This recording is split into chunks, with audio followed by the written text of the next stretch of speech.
And we are here for an unprecedented third edition here today of the Sheffy Show. On a night, we have 5 back-to-back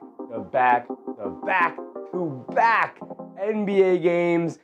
We covered the first 2.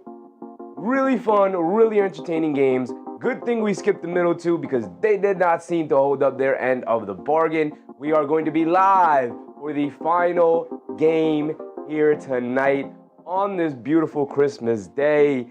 Let's start the show.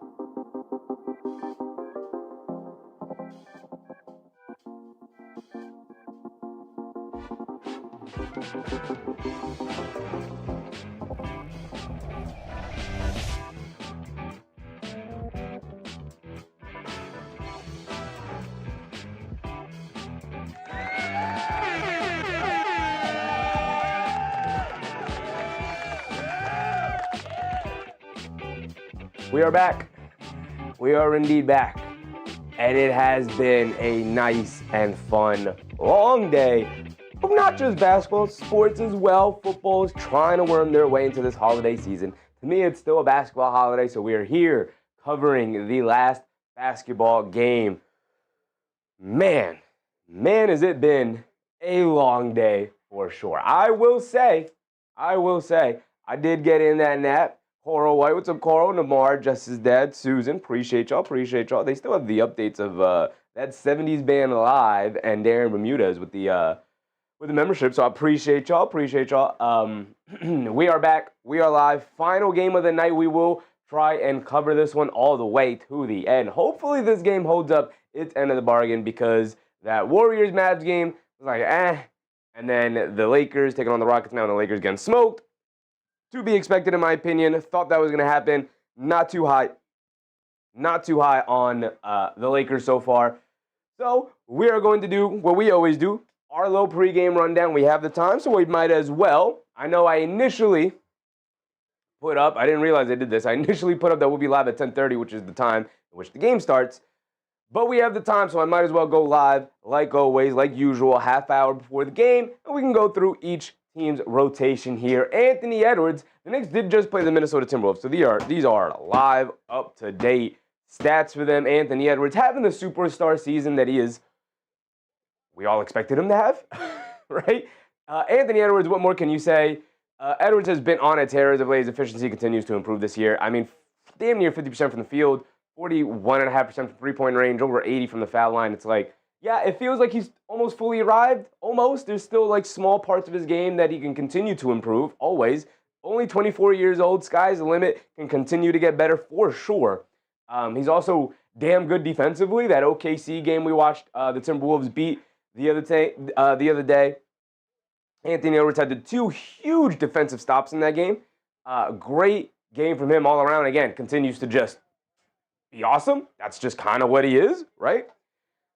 Julius Randle, also kind of what he is, but maybe in a little bit of a worse way. I do want to check real quick because is McDaniels available? Because the last time they played the Knicks, McDaniels was out. We go to the injury. Nope. Nobody is hurt for the Minnesota Timberwolves. So a fully healthy, ready to go Minnesota Timberwolves team. Should be fun. Julius Randle, 23 a game, 7.3 rebounds, 6 assists. He had a dominant fourth quarter against the Knicks. The Knicks, if you guys watched that game, I know I did as a Knicks fan. I know a lot of you guys in the chat did. Julius Randle, 23.7 boards, 6 assists, dominated the fourth quarter against the Knicks. It was against the Knicks kind of G League team, down as many guys as they were. Tyler Kolek got to start that night. Mo Diawara, I believe, got to start that night as well. So it was kind of that night. But Julius Randle came through in that fourth quarter, as he's done many times so far for the Minnesota Timberwolves. Great guy, great team, great player. Probably going to be an all-star yet again this year. The three-point shot is still middling, 35%. He can knock it down. It's not a strength of his game, so most teams like to try and play off of him and dare him to shoot. Sometimes he can burn you, but most of the time, him settling for threes is the best way to defend him. One of the most dominant isolation scorers by the numbers so far this year.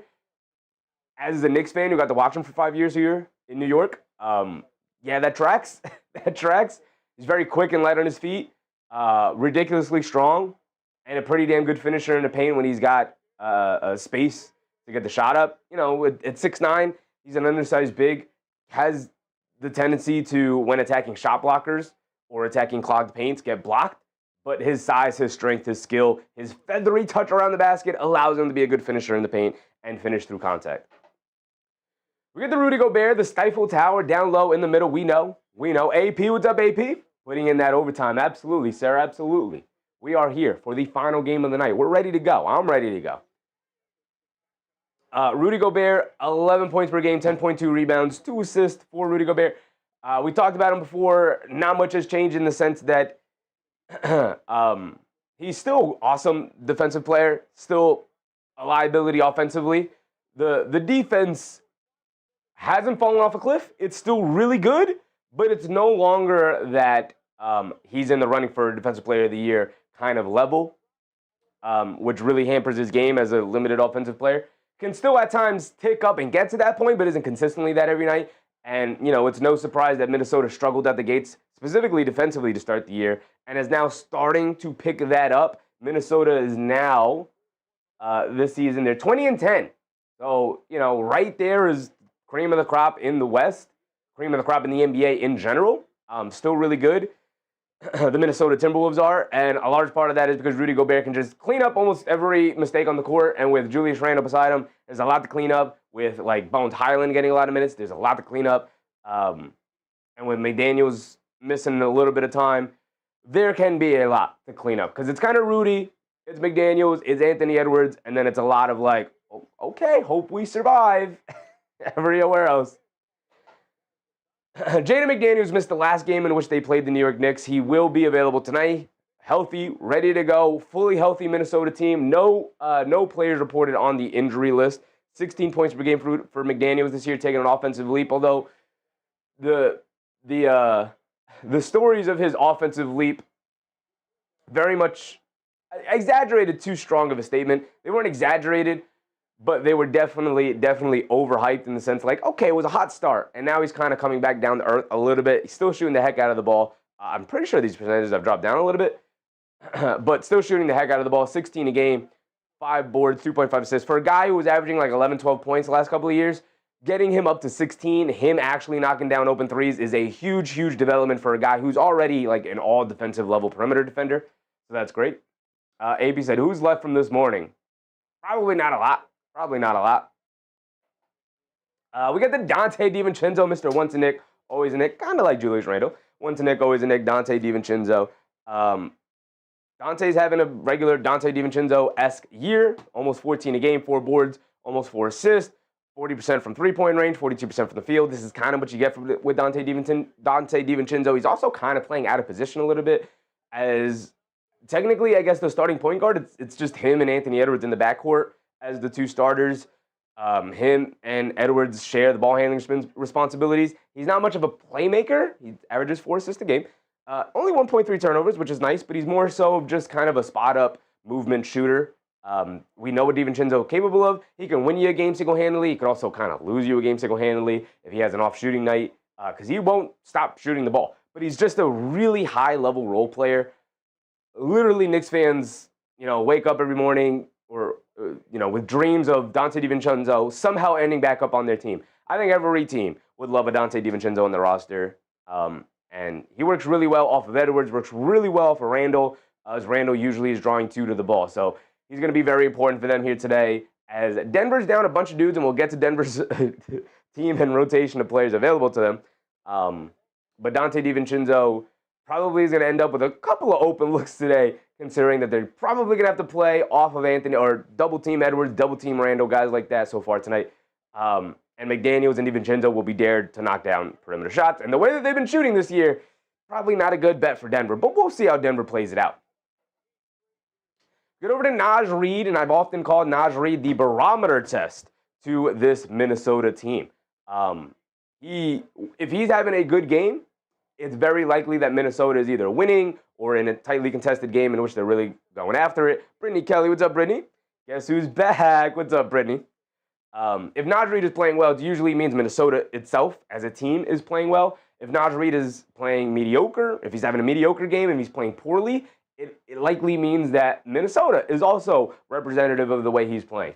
Mostly because with Randall and with Edwards, it kind of is like that's just kind of their offense. If Naj Reid is missing shots, it likely means that Minnesota will run out of offense. Although I will say, with Dante DiVincenzo in the starting lineup and with McDaniels playing the way he has been playing this year, that's a little less so, but also that's a little less so of the case, more so than it was last year. But if Naj Reid's having a poor game, they usually run out of offense because McDaniels is more of a play finisher than a play creator. Brittany Kelly, what's up, Brittany Kelly? Merry Christmas. Merry Christmas to you, Brittany. Merry Christmas to you. Mike Conley, the old wise man of this Minnesota team. Boy, oh boy, is Mike Conley just carving out this space at the end of his career that, like, Chris Paul was also occupying. Mike Conley just, you know, you look at the box, the counting stats, and you're like, yeah, okay, what is he? Backup guard at this point in his career? He's 38 years old. He's going to be turning 39 this year. How is he still hanging around the league? It's just his craftiness, his veteran experience-ness, his cleverness, all of that mixed in will it just allows Conley to just be serviceable in these spot minutes where it's really important to have a really smart basketball player out there. Conley fills that void very, very well for a Minnesota team that just does not have a traditional point guard on their roster. They very much need him. And that's going to wrap it up for Minnesota. Again, we could talk about guys like Bones Highland. We could talk about guys like Terrence Shannon Jr., who are two young players that they're trying to integrate into the roster, trying to integrate into the rotation. They just don't have, I guess Bones Highland is kind of has a permanent spot in the rotation now, so I guess it might be time for us to make a Bones Highland graphic the next time we watch a Minnesota game. It's just, you know, it was a battle between Bones Highland and Rob Dillingham, so I was very skeptical about making one or the other, but it's kind of seeming like Bones Highland is going to win out that battle, which is unfortunate for Rob Dillingham and unfortunate for the Timberwolves considering they traded up to get Rob Dillingham in the lottery that year, and he just hasn't really worked out so far. For the Timberwolves, not the point guard they thought they were getting. Bones Highland is also not the point guard they thought they were going to get, but he's definitely a point guard, and he's definitely, so far, their best option alongside Conley as the backup point guards. So we'll wait on that. And then Terrence Shannon Jr., Jalen Clark, wings like that Minnesota has tried to integrate into the rotation, just don't have the full trust of that coaching staff. Sometimes they're impactful and they have good nights. Most of the time, not really. Most of the time, they're just out there eating minutes, allowing their starters to get rest. But that brings us over to the Denver Nuggets, and boy, oh boy, do we have some things to talk about the Denver Nuggets in the sense that we don't have a whole lot to talk about with the Denver Nuggets because of their injury situation, but we'll get to it. The guy who was not injured, though, the most important player on this team, one of the most important players in the NBA, Nikola Jokic, the best in the world. 29 a game, 12 boards, 11 assists. My goodness, that's ridiculous. 1.5 steals, 0.8 blocks. 3.5 turnovers is my ceiling for a high-usage ball handler to have. And if you're averaging 11 assists, like if you're at 3.5 turnovers, you better at least be one of the top 3 assist men in the NBA. Jokic is number 1 right now. Cade Cunningham right behind him. 60% from the floor, 84% from the foul line, 43% from three-point range. Just absolutely ridiculous counting stats. And we know who Jokic is. If you want any more context, LOL, good luck. What do you want me to say? what do you want me to say about Jokic? We know who he is. AP says Tyler Kolek stays in the lineup. Any news on Josh Hart? I haven't seen any news on Josh Hart. I have been checking religiously, AP. Have not had an update on Big Josh. He did tweet after the game, which I guess is a good sign. It's an ankle sprain. Hopefully it doesn't keep him out too long. These Nova boys just have like bionic ankles. You know, but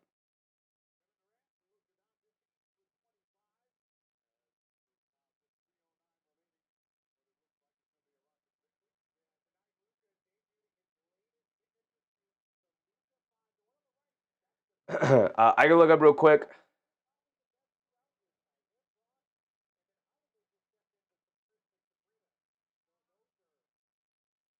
I could check real quick online to see if there's any updates on Big Josh Hart.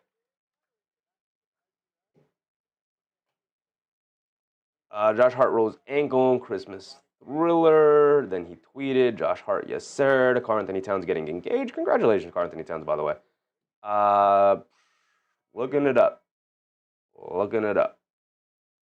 And no updates on Josh Hart. They're just not out there.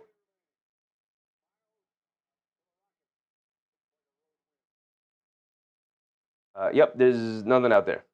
Nothing out there yet about Josh Hart, which maybe is a good sign, maybe is a bad sign. Maybe he's got to get MRIs and they're testing it out to make sure there's no structural damage or anything like that. But no updates on Josh Hart as of yet. No updates on Josh Hart as of yet. We get to Jamal Murray, who is the second most important player on this Denver team. Thankfully, Denver does have the two of them, but we will get to the guys they do not have in a second here. 25 a game, 4.4 boards, 7 assists. You know, for playing alongside a guy or playing on a team where your center is averaging 11 assists and then your point guard is averaging 7 assists is pretty crazy playmaking and ball movement from your two best players. It's actually incredibly impressive what Jamal Murray has done so far this year. AP said, did you say hello to Brittany Kelly? I did say hello to Brittany Kelly. I also wished her a very Merry Christmas.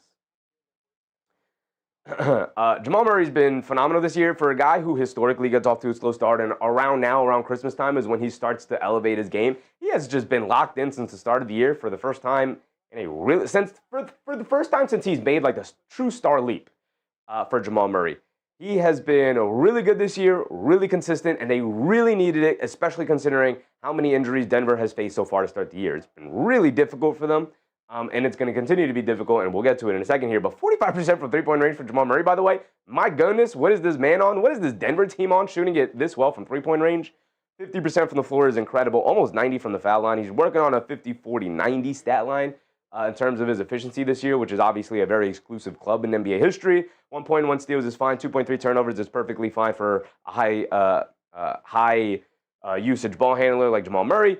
25 a game, 7 assists is like, is he going to make his first all-star team this year? I think there's a pretty decent chance of making it. I know it's pretty stacked out there in the West for all-stars, but I think there's a pretty decent chance he could make it. Shout out Adu Thoreau for the Lakers up there. I have the game on. There's only 2 minutes left, and so we should be right on time to the start of the next game. And this is where the conversation gets weird about the Denver Nuggets because Aaron Gordon earlier in the season pulled the hamstring. So unfortunately, he has been out for a really long time for Denver and does not really have a timetable for return right now. This is something he struggled with throughout the last couple of years is like these like pulled hamstrings and muscle injuries. They're obviously going to take their time with Aaron Gordon because the main goal is obviously in April, May, and June, and not necessarily here in November and December and going into January, in which he'll likely continue to miss games. He was having a phenomenal year. He was shooting the lights out of the ball. Again, what is going on in Denver where these guys just can't miss from three? Incredible start to the year for Aaron Gordon. Unfortunately,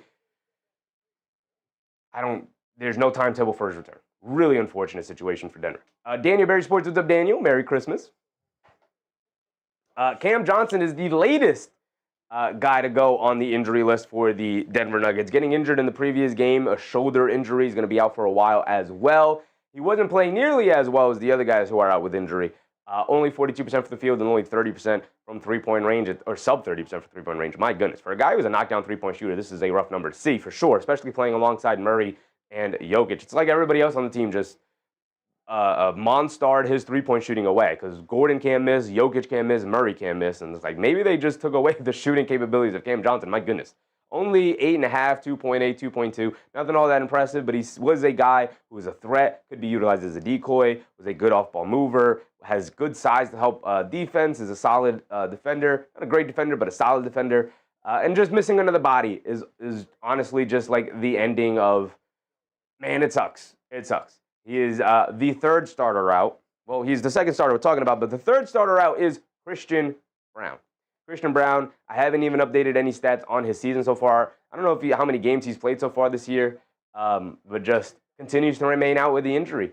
And like Aaron Gordon and Cam Johnson, who just got hurt, no real timetable for his return. There are updates that he has been not personally, but just singularly by himself, with the coaching staff and with the training team, just doing like one-on-one drills, not one-on-one drills, but one-on-none drills, like just working out by himself, getting back into basketball shape, rehabbing from the injury.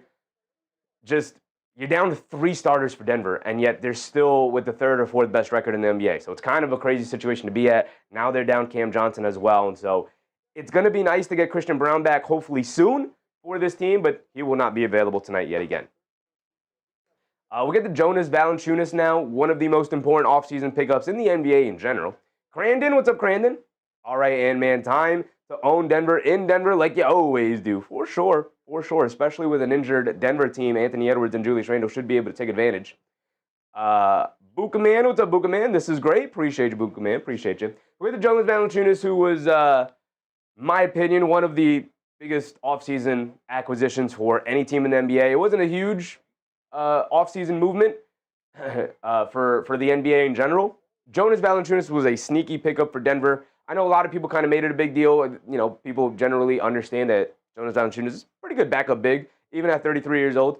But the thing about Jonas Valanciunas is he can replicate, even if it's obviously to a really, really, really small degree, he can replicate the play style of Nikola Jokic as a big man playing out of the hub for a backup big. For a team in Denver that has just historically not had quality backup bigs for Nikola Jokic, and because of that, they have historically done absolutely horribly with Jokic on the bench. And so now they can actually survive the Jokic-less minutes.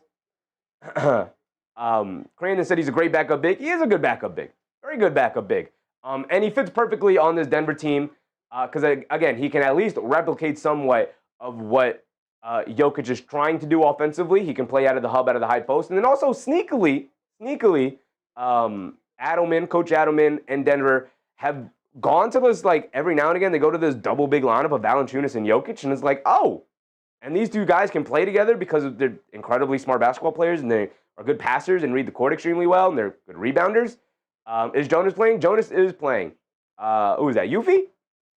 Ufiel? What's up, Youth? So Valanciunas is just really good, almost 60% from the field, only shooting 25% for three-point range, not really a strength of his game. He can knock down maybe an open one every now and again, not necessarily something you want to see Jonas Valanciunas relying on religiously. And fills in spot minutes for when Jokic comes off the court, because we know Jokic is going to play a lot anyway. Brandon said, what happened is Joker would sit and the center would get bullied real quick. Absolutely. They are a team that historically, since Jokic made that star leap, has just never had a good backup big. They were relying on old man DeAndre Jordan for the longest time, which is just not a viable solution for a team that should have a more viable solution with Jokic in his prime, right? Rory Moore, what's up, Rory? It's Minnesota tonight, isn't it? Probably with all the injuries that Denver has, they have an uphill battle to climb. But when you have the best player in the league on your side, you can't take them lightly. We'll get to Bruce Brown. The return of Bruce Brown to Denver has been probably as advertised. I mean, he's been solid off the bench. Good 7th, 8th, 9th man, whatever you consider him in the rotation. He's just good. Sometimes he has it, sometimes he doesn't. That's kind of what you get with guys off the bench. But he fits this Denver team really well. They put him in a bunch of different spots on the court, whether it's as a ball handler, as a screener, as a guy in the short corner, guy in the dunker spot, guy in the short roll. Wears a lot of hats. Wears them pretty decently. 34% from three. You'd like that to be a little bit higher. He was shooting it extremely well to start the year. Has now dropped down to about 34%. You want that around maybe 37-ish, 38%. You know he's not a knockdown shooter, but he's going to get enough open looks where that percentage should be able to rise throughout the year. 67.5% from the field is solid. It's good. Over 80 from the foul line. You love to see that. 7.4, 4.2, and 2 is fine for a guy coming off the bench. Crandon said they played us without Ant first 2 times. Time to get the leg back. Very fair. Injuries are part of the game. Again, if you have Jokic, you got a chance. Tim Hardaway Jr. has been everything that Denver has wanted him to be. Trading Michael Porter Jr., even though you brought in Cam Johnson, who is a great three-point shooter, even though he hasn't brought that three-point shooting to Denver yet, you knew you were still going to need more because Michael Porter Jr., with his size and his shooting ability, is a better shooter than Cam Johnson overall. You knew you were also going to need help out on the three-point line, especially considering a lot of your role players aren't consistent three-point shooters. And so you bring in Tim Hardaway Jr., and he has been everything as advertised. 42.5% for three-point range. We know Timmy can be hot and cold, and he go up and down. It can drive you crazy a little bit. But he has been exactly the kind of player that Denver need. An irrational confidence guy. Losing an irrational confidence guy, Michael Porter Jr., you needed a guy to come in and just chuck up threes. Right? No hesitation. 30 feet from the basket, 25 feet from the basket. Doesn't matter. Off the catch, off the movement, fading at it. It doesn't matter. Timmy's letting that thing fly, and they needed a guy like that on this roster for sure. AB said MPJ is a good player. He is. Nick Yak, what's up, Yak? Down 17. Mitch wanted it more than Alien, who fans killed for a loss. Yeah, for sure. Creighton, instead of Joker gets hurt, though, Denver is definitely a bottom 10 team, so they need to not run him into the ground. I mean, he's Nikola Jokic. He's a guy who hasn't really dealt with injury throughout his career. Not hoping on injury at all. I don't even know why we would bring that up because, again, he's not the kind of player who's dealt with injury throughout his career. Denver's down 3 starters. So, yeah, I think if a team who employs the best player in the league loses the best player in the league, yeah, they would really struggle. They would definitely really struggle. Yeah, because every team needs a Mitch Robinson off the bench. That's why he gets a bag. Absolutely. Peyton Watson is the last guy I want to talk about here before we get to the game. We're at 10:32, so we have about 8 minutes before tip-off. Anyway, Peyton Watson, incredibly important. He had that Denver is coming off a loss to Dallas a couple days ago. And in that game, Jokic drove to the basket, end of the game, kicked it out to a wide-open Peyton Watson in the left corner. He let that thing fly, and it rimmed out halfway down, toilet bowled back out. Man, that's a crushing blow for Peyton Watson and for the Denver Nuggets to lose that game on a good open look that was right on line, but just couldn't drop. And Peyton Watson, he's a really good basketball player, probably considered their sixth man off the bench. He's going to be in the starting lineup with all the injuries that they had, injuries that they have sustained so far. 10.5 a game, 4.6 boards, 1.6 steals. He's more of a defensive first guy and has been improving his offense since. 40% from three-point range is the biggest number playing alongside Jokic. You got a lot of open looks. Boy, oh boy, they got to knock him down, and he has been learning to knock those things down for sure. Brandon said, I know his wrist has been bothering him this season. Everybody's dealing with some bumps and bruises. If we're out there on the court, we're out there on the court. Yak said, you must have gave up how many times? And that's the last guy we're going to talk about. That is the last guy we're going to talk about. We go right back down there to the Minnesota Timberwolves. And so we're going to be getting ready to start this game. Again, the 2 games we got to watch earlier today, we ended up watching the 2 best games to be expected. The Knicks beat the Cavs in an absolute Christmas classic, 126-124. Incredible game. Spurs ended up being the Thunder by 15. It wasn't as incredible of a game, but it was still incredibly impressive by the Spurs to beat them 3 times in a 2-week period. Crandon said Lakers got destroyed. We'll get to the Lakers, Crandon. Absolutely. They got dominated tonight. Warriors 126 to 116 over the Dallas Mavericks, a 10-point win for the Warriors. That was kind of the battle of the mid. I get you probably wanted Steph Curry for Christmas. Cooper Flag, also a big story for Christmas. You also have the sub-story of Steph and Clay going at it. It's just kind of a nothing burger of a game. Christmas matchup should be really special, should be reserved for the best teams in the league. No Detroit anywhere on the Christmas schedule is all right, little weird that we then put in Dallas, who we all thought was going to be bad, and the Warriors, who we all thought was going to be mid. And again, I know they were searching for those subplots of Steph Curry, Cooper Flag, first Christmas Day game, and then the reunion of Curry going against Clay again. But it's all right, Clay's coming off the bench now. Curry's 9,000 years old. He's 37 now. They've matched up before. Clay's not been on the Warriors for a couple of seasons now. It's done. It's over, right? There is no real storyline there anymore. So this game kind of ended up being a nothing burger. It was fine. It just was a regular basketball game. It wasn't like a Christmas Day special matchup. And then you get the Rockets-Lakers. This is obviously the 9,000-year-old LeBron going up against the 5,000-year-old KD. I mean, these dudes, just the ageless wonders going at it. But the Rockets are just significantly better than the Lakers, and it just ended up being a blowout and a bad game to watch, right? The Rockets went up by 12 after the first quarter, and it didn't really get any closer after that. And this was also kind of ended up being a nothing burger of a game. So hopefully this late game here tonight is the 3rd best game we have, and then we would have perfectly matched up and watched the 3 best Christmas Day games. We saw the first 2, which were very good games. Hopefully this game here is also going to be a very good game. AP said, that was a shocking win today. See what happens when I have doubts. I got to keep the strategy working. Absolutely, AP, absolutely. Absolutely. We need your negativity in the chat for sure. That way so I can push back against it and then bring the positivity back. Those are the rules we have to play, AP. Sometimes we got to play the rules we're given, not the rules we want to play.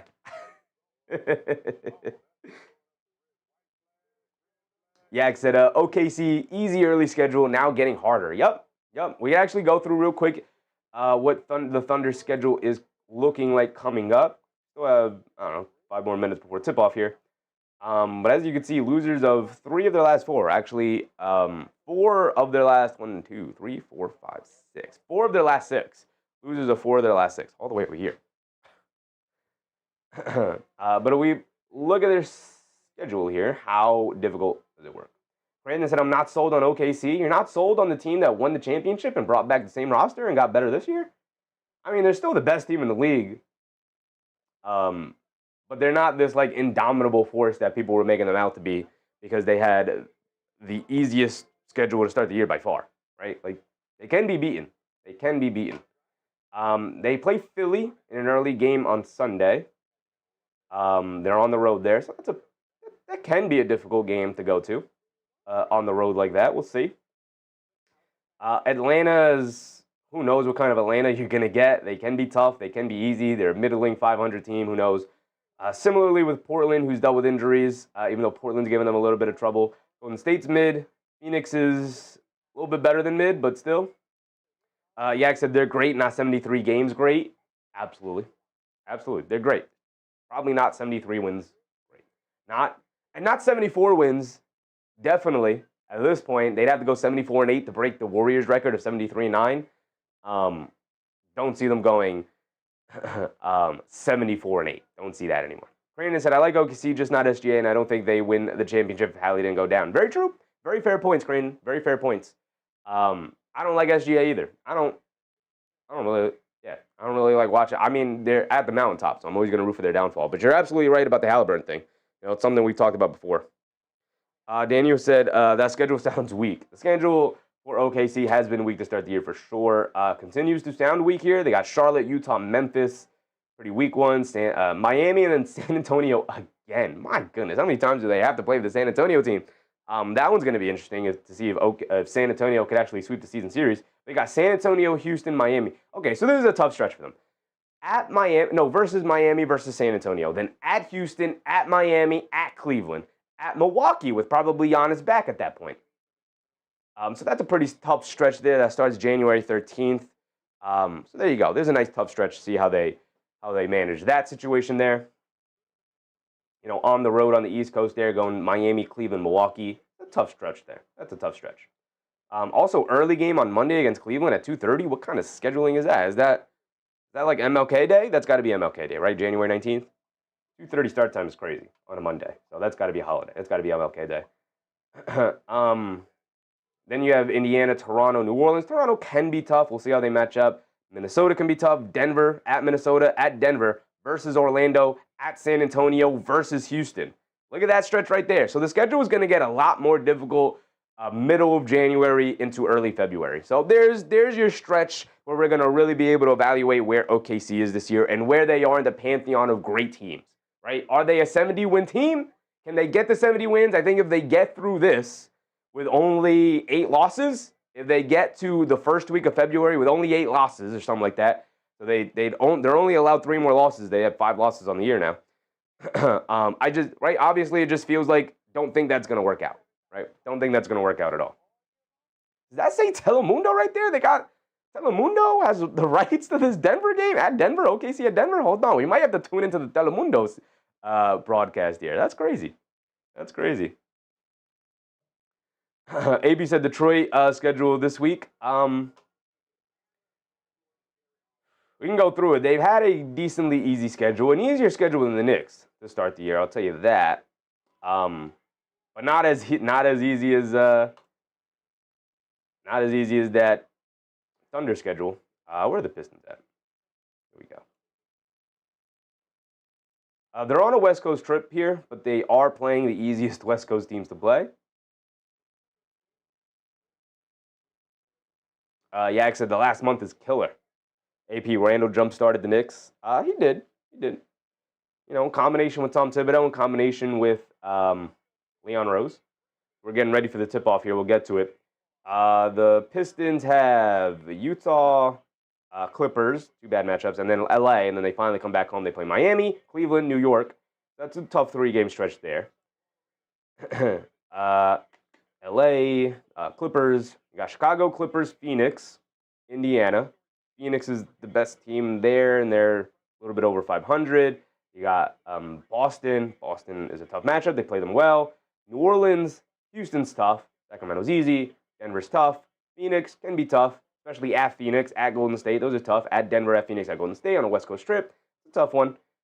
Brooklyn, then you play Denver again. Washington, New York. Charlotte, Toronto, New York. Chicago, San Antonio. Oklahoma City. You got San Antonio, Oklahoma City, Cleveland, Orlando, Cleveland, San Antonio. That's a tough stretch right there. That's at the end of February into early March. So they have like these stretches of like, they got a couple of tough games and then they get a stretch of easy ones. They got a couple of tough games, then they got a stretch of easy ones, right? Crandon said Rando's playing better for us than he did with the Knicks. I mean, if that's the case, then slightly. But Julius Randle was made second-team All-NBA. He was damn good with the Knicks. Damn good. If he is playing better for Minnesota, it's slightly than he did for the Knicks. It's slightly. It's crazy that the matchup predictor has Denver 59% over Minnesota, considering Minnesota's fully healthy and kind of dealing with the injuries. This just must not be an updated predictor right here. My goodness. Yeah, Denver's a plus 1.5, so.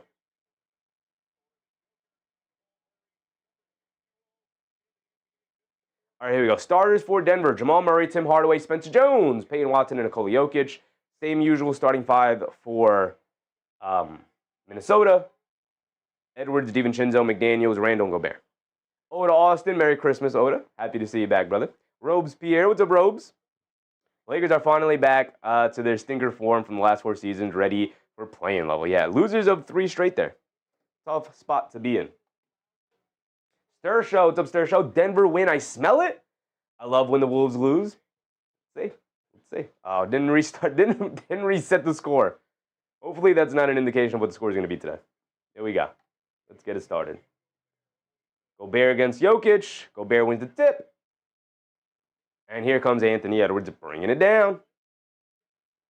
Edwards has it up top, being guarded by Watson. They swing it over to DiVincenzo, coming to his right, being guarded by Murray. Gets in the paint, kicks it back out to Edwards. Pump fakes, driving to his left on Watson. Step back, pump fake, inside to Gobert, knocked out of his hands. Ball is loose. Jokic can't keep track of it, and it's going to stay here with Minnesota. 6 on the shot clock, though.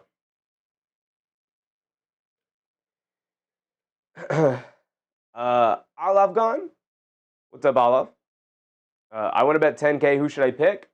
Whoever you think, brother. Whoever you think. Randle, one-legged fall-away foul line jumper, comes up well short, careens off the side of the rim, and Murray allows it to go out of bounds. Denver will bring it down. Peyton Watson bringing it down. McDaniels picks him up full court. Interesting that they have McDaniels on Watson. Get over to Murray, being chased by Edwards. Well, that's why they have Edwards chasing Murray. Now they get over to Hardaway. Hardaway gets it over to Jokic, being guarded by Randle. They have Gobert on the help side. Jokic bullet pass inside to Spencer Jones. Loses the handle, still loose, shovels it out to Jokic, steps behind the three-point line, left corner, and Jokic gets the party started with a 3. Here comes Edwards bringing it down the other way. Has it on the left wing, hands it off to McDaniels, over to Gobert, back to McDaniels, over to DiVincenzo. Catches, pump fakes, driving to his left, down the lane, shovels it over to Gobert. Gobert gets stripped going to the rim, out of bounds. It's going to stay with Minnesota.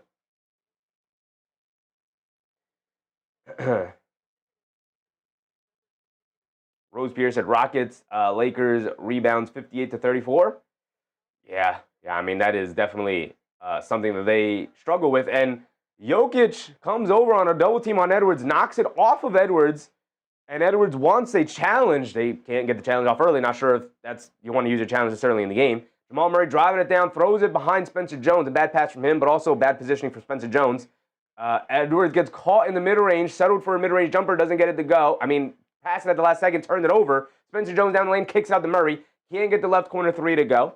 Edwards with the rebound. He's bringing it down the other way. 10:30 to go here in the first. Edwards has it up top, being guarded by Hardaway. Edwards step back 3 over Hardaway, settling for jumpers to start. Can't get that one to go. Jokic with the rebound, bringing it down the other way. Home run pass to Watson. Excuse me, stumbling all over my player name so far. Gets it back out to Murray. Murray dancing with it against Edwards, crossing over to his left. They get it over to Watson. Watson in the corner being guarded by McDaniels. Coming to his right off of Jamal Murray's screen. Loses the handle on the ball, poked away by Edwards. Home run pass to DiVincenzo. Bump finish as he just cleared the way out of the way of Tim Hardaway Jr. and he gets the easy reverse layup to go. Maybe not so easy, but gets the layup to go, the open layup. Here comes Watson bringing it down. They get over to Jokic. Jokic has it up top. They spring it back to Watson. Watson on the right wing. Gets it over to Jokic, cutting to the rim. Gets it over to Spencer Jones. Gets swatted at the rim by Gobert. Just probably got to shoot that floater, Spencer Jones, and not go into the chest of Gobert. Randall lobs it over the top to Gobert. Gets knocked out of his hands by Hardaway. DiVincenzo saves it back up top to Randall. Great save from DiVincenzo. Back to DiVincenzo on the relocation. Puts up the right wing three. In and out. Can't get it to go. Jokic good box on a rebound, and now he's going to bring it down. Jokic has it up top, being guarded by Gobert. And thought somebody was going to come back door. Nobody did. Jokic almost throws it away, but Murray able to recover it. Murray pulls it all the way back out, coming to his left off the Jokic screen. Driving it down now, attacking the basket. Gets smacked and blocked out of bounds. And Murray looking at the ref like, really? We're going to allow this level of contact today? But it's out of bounds off of Minnesota, so Denver will get the ball back. It's 3-2 to start. Both teams misfiring offensively to start, whether it's turnovers or just missed shots. They lob it into Jokic. Jokic turns, coming to his right, has it at the foul line, half spin, flips it out with the one hand over Gobert on the help side, and Jokic gets the long hook floater to go. And it's 5-2, under 9 to go now. DiVincenzo has it up top. The game is in Denver, by the way. Get over to Randall. Randall being guarded by Jones. Jones knocks the ball out of his hands and comes up with the steal. Saves it in the backcourt. Home run pass to Watson. He's going to go up against Gobert. No, now he's going to pull it back out. And then Peyton Watson gets caught in the air. What are you doing, Peyton Watson? He looks all over the place right now. Got to get locked in and focused. Yak said, Lakers missed Mitch Robinson type they always wanted. Yeah. I mean, the crazy thing about that too, Nick Yak, is that apparently they promised Mitchell Robinson in the draft years ago that they were Edwards pump fake sidestep three. Got it to go straight away for Anthony Edwards for his basket of the game, and we're tied at 5. Years ago, during that draft, I believe the Lakers made a promise to Mitchell Robinson and his agent that they were going to draft him, and then they passed on him, which opened up the door for the Knicks to draft him. So, funny how those things work out. Jamal Murray, foul line follow-away jumper. Got it to go for Jamal Murray. Although Mitchell Robinson would have undoubtedly been involved in that trade for Anthony Davis, but that is besides the point. Edwards bringing it down, coming on the right wing, being picked up by Murray, coming to his left off the Gobert screen. They swing it over to Randall. Randall puts up the three over Spencer Jones, comes up short. Payne Watson with the rebound, bringing it down the other way. Watson bringing it down. Denver holding on to a 2-point lead, 7-5 early here in this first quarter. Jokic has it up top, being guarded by Gobert. Jab step. Cross-court pass. Spencer Jones, a right corner three. Can't get that one to go. I love Spencer Jones not even hesitating from three. Not the greatest three-point shooter, but when you have confidence and you shoot it with confidence, more often than times, it's a much better look than hesitating from three and then getting it back to the star. Randall leaves it off for Edwards. Edwards, a right wing three up the handoff. Got it to go for Anthony Edwards. And that's 2 straight threes for Anthony Edwards there. He's up to 6 points. And a subscription from War Rogers. Appreciate you, War Rogers. Hope you're having a good time tonight, brother. Thank you. Jokic has it up top, hands it off to Murray, coming to his left. DiVincenzo picks him up, crosses back over to his right. Murray down the lane, gets tripped up. No foul call. I'm going to say Murray tripped on his own, and it's out of bounds off of Denver. Murray's slow to get up. He comes up limping.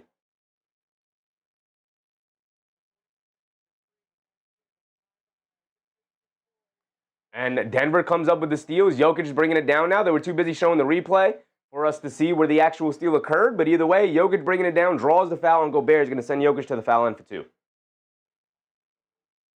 Their show said, them Eastern Conference European dads are solid and stoic. Their show said Jokic looks like my dad. Crandon said Murray should probably get looked at. We'll see. We'll see. Sometimes you just, it's a bruise, and you come up limping. Unless it's any more serious than that, should be fine. Should be fine. You get beat up during an NBA game. Get beat up during an NBA season. As long as he's not asking out, should be fine. Jokic at the foul line for 2. Gets the first one to go. Tied at 8. Tied at 8. Pretty low-scoring game so far to start. Jokic has one more coming. Murray's still with a wince and a little limp. Gotta wonder what it was. Did he roll the ankle? Did he just get tripped up? Is it a little bone bruise or something? Jokic goes 2 for 2 from the foul line. And Minnesota will bring it down. Denver now with a 1-point lead. These two teams trading baskets here, trading leads. Randle has it up top, being guarded by Jones. Hands it off to DiVincenzo coming to his right. Jones hedges out and switches onto DiVincenzo. They get it back to Randle with Hardaway on him. Back to DiVincenzo. Deep right wing three over Jones. Can't get it to go. Battle for the rebound. Gobert tips it right up and over. Bad box out from Jokic there. Good job from Gobert to get positioning. Hardaway quickly fires the three over DiVincenzo. A terrible look. Can't get it to go, but that is what Tim Hardaway Jr. does. Here comes Randle bringing it down the other way. Jones hustles back to pick him up. Quick pass into the corner to DiVincenzo, driving to his right, stops, hesitates, kicks it out to Randle. Randle shoves it over to Edwards. Edwards coming to his left, step back, pump fake, leans in, draws the foul on Spencer Jones. Will send Anthony Edwards to the foul line for 3 free throws. Rose Pierre said, according to AI, Randle's three-point average is 3% better with the Knicks and around 33 now. I can tell you right now he's shooting 35% from 3 this season. But,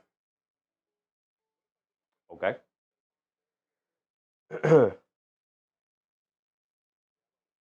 Caught Contacts. What's up, Caught? Who do I bet on? Whoever you think, brother. Whoever you think.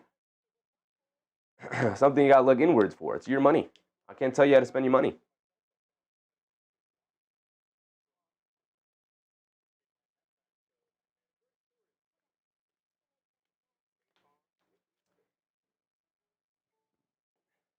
Brandon said, bet on who you know will produce. True. Very true. Very true. Pretty solid advice. I am not a betting man, so I'm not the greatest person to ask.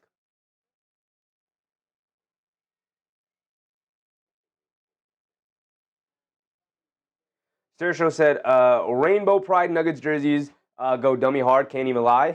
You gotta be controversial these days to be relevant. I don't know about that, brother. I don't know how controversial it is. When did just a rainbow become controversial? I know what it stands for, but like sometimes it's just a rainbow. I don't know if it's a pride jersey. Kind of just has a rainbow on it. Nick Rodriguez, what's up, Nick? Why are the odds on the Timberwolves been dropping since yesterday? I don't know. I do know that I think Denver, correct me if I'm wrong, y'all. Yeah, Denver is 2-0 in the season. Says it over here in ESPN. They're 2-0. They've beaten Minnesota twice so far this year. Minnesota fans in the chat did let us know that in both of those games, Anthony Edwards did not play. So, War Rogers said, rainbows are universal, brother. That's what I'm saying. War Rogers, like, rainbow is a part of nature. They just incorporate it into their jersey. I don't think it has anything to do with pride. Jakey313 Rock. What's up, Jakey? Appreciate you for the subscription, brother. Hope you're having a good time tonight. Thank you for hanging out with us. Nick Yak said, if you played a lot of ball or half court, you walk off more ankle turns than more of an injury. Yeah. I mean, there's a difference between an ankle sprain and turning your ankle, right? Like, obviously, it's semantical. But, there have been multiple times where, like, it just turns real quick and you just limping off and you just, you just keep playing. More times than not, that's usually the situation. Obviously, with a much more serious ankle sprain like Josh Hart suffered, you're going to be out for some time. But Rory Moore said, what's up with Jamal? Is he injured? I don't know. He did take a tough fall where it looked like maybe he got tripped up or something. But there was no foul call. He took a hard fall to the court. He was slow to get up, and then he had a little limp afterwards. But didn't signal to come out of the game, remained in the game, played a couple more possessions before this Nuggets timeout. I think he's going to be fine, but we'll see how he progresses. Troubles, what's up, Troubles? Thinking Minnesota takes it tonight.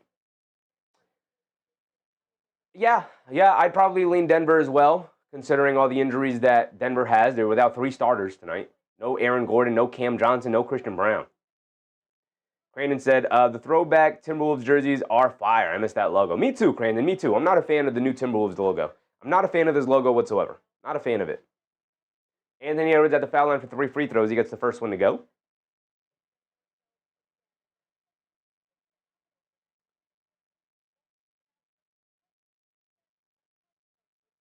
Nick Yak said, Minnesota is the state that might put a pride flag up? Maybe. I don't know. Greenan said, I don't hate the new one, but I prefer the old one. Hate is too strong of a word. You're right. I don't hate it, but I'm not a fan of it. I don't think this is a good logo. I think it's really plain. really on the nose with just the wolf. I like the trees in the background. I like the fact that they had the green back in the day. Definitely prefer that.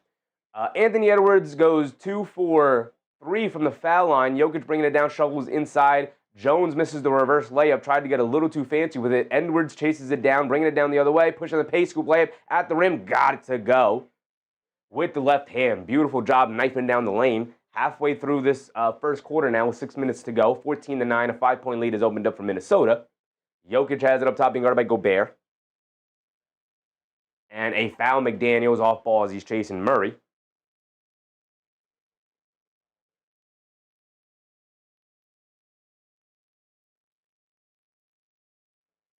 Nick said, so the misses is the reason of the odds being like that since yesterday?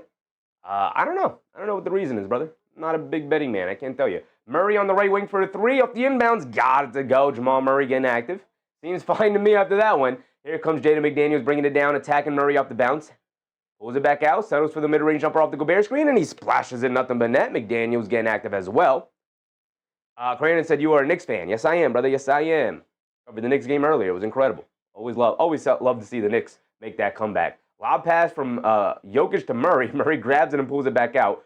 Swing pass back inside the Jokic. Flips it up with the right hand. Can't get the bounce to go. Good defense from Randall. Not the foul. It looked like Jokic was trying to bait him into that foul. He didn't go for it. Randall has it up top now looking for an answer. In and out dribble coming to his right. Step back. Gets to the foul line. Kicks out to McDaniels. Back to Randall. Randall hesitates from 3. Now driving to his left. Good defense from Jones to stay in front of him. Randall settles for the mid-range follow-away jumper. Can't get it to go. Offensive rebound from Gobert. Can't get the putback to go. But a foul on Jokic is called, and it'll send Gobert to the foul line for 2. And Jokic, almost as always, is incredibly confused at the foul call. Camille Lightburn will take Camille. I had Knicks money line, Cavs plus 12, Chiefs plus 24.5, Rockets money line, and now I need Wolves plus 10.5, 500 to win 1,345. Ruin for you, Camille. Ruin for you. Nick said the bettors must know something about. Okay, I'm betting on the Timberwolves now. You do you, brother. You do you. Ruin for you, Nick. I'm rooting for you. Gobert at the foul line for 2 free throws. Misses the first one. 5 minutes to go here in the first. It's a 4-point game. Pretty low-scoring game so far between these two teams.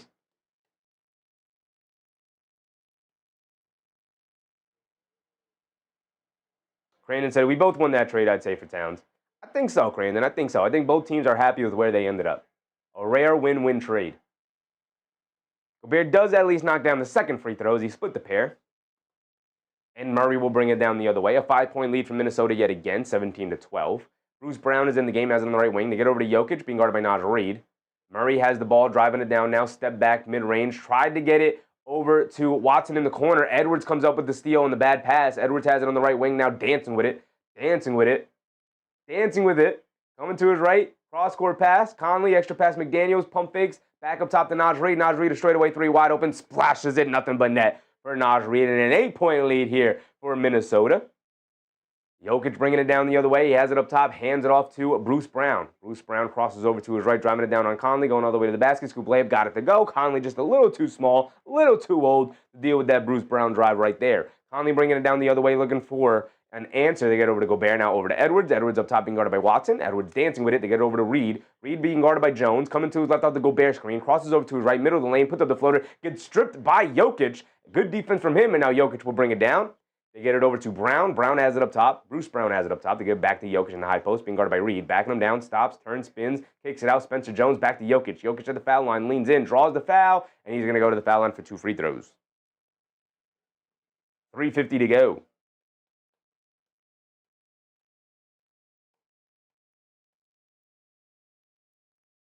AP, reminding people to the like button. Appreciate you, AP. If you're enjoying the show so far, hit the thumbs up button. Leave a like. It is by far the best way you can show support to the channel, y'all. I'd very much appreciate it. Thank you. Thank you. Jokic at the foul line. Knocks down the first free throw. AB said it's an equal trade. It's pretty equal trade. Pretty equal trade. Crandon said, usually one team gets fleeced. Usually, for sure. The Knicks are pretty good at making decent trades, like not robbing people. You know, the Anunoby trade even. Like, I think Toronto is pretty satisfied with Quickly and RJ. Like, I think they got pretty good value for Anunoby in that deal. Naj Reid has it up top. Jokic did knock down both free throws. It's 20-16. Naj Reid sets up for a three, fires it from the left wing, can't get it to go. Fight for the rebound. Gobert knocks it away from Gobert. And they call a foul. Gobert knocked it away from Jokic, but they call a foul on Gobert there. All going back to the Nuggets.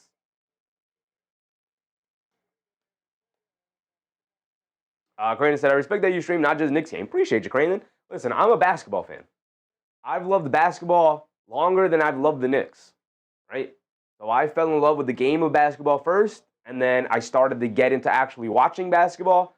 And then when I started watching NBA basketball, my family was like, well, if you're going to be watching NBA basketball, you're watching the Knicks, right? So then I fell in love with the Knicks, and that became my team. But I love basketball. I'll watch FIBA. I'll watch college as Jokic spins down the lane, leans in, trying to draw the foul. He does draw the foul, and he gets the and one layup to go down as well over Gobert.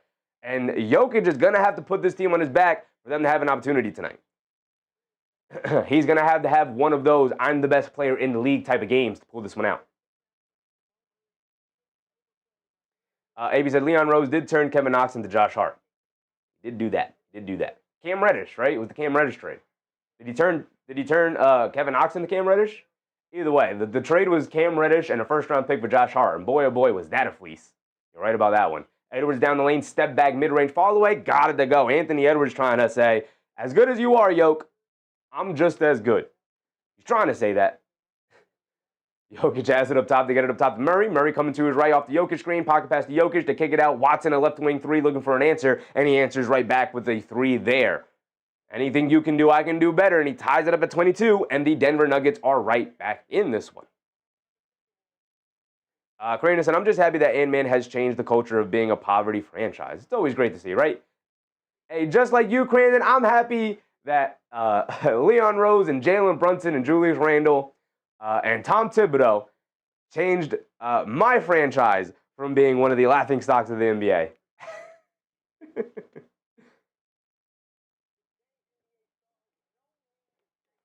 Rose Pierre said, funny, Nuggets are favored by betting companies, but the AI says T-Wolves are highly likely to win this. You should probably stop listening to that AI, brother. It's just going to tell you what you want to know. It's going to tell you what you want to hear.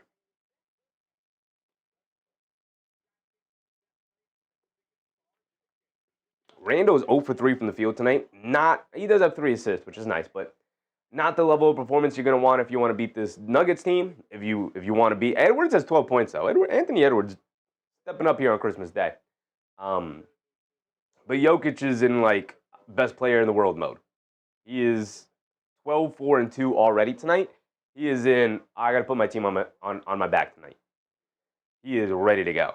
AB said, I really thought we were going to turn around when we got Phil Jackson back. I knew 1,000% AP that when they brought Phil Jackson back, that this team just made one of the worst moves they could ever make.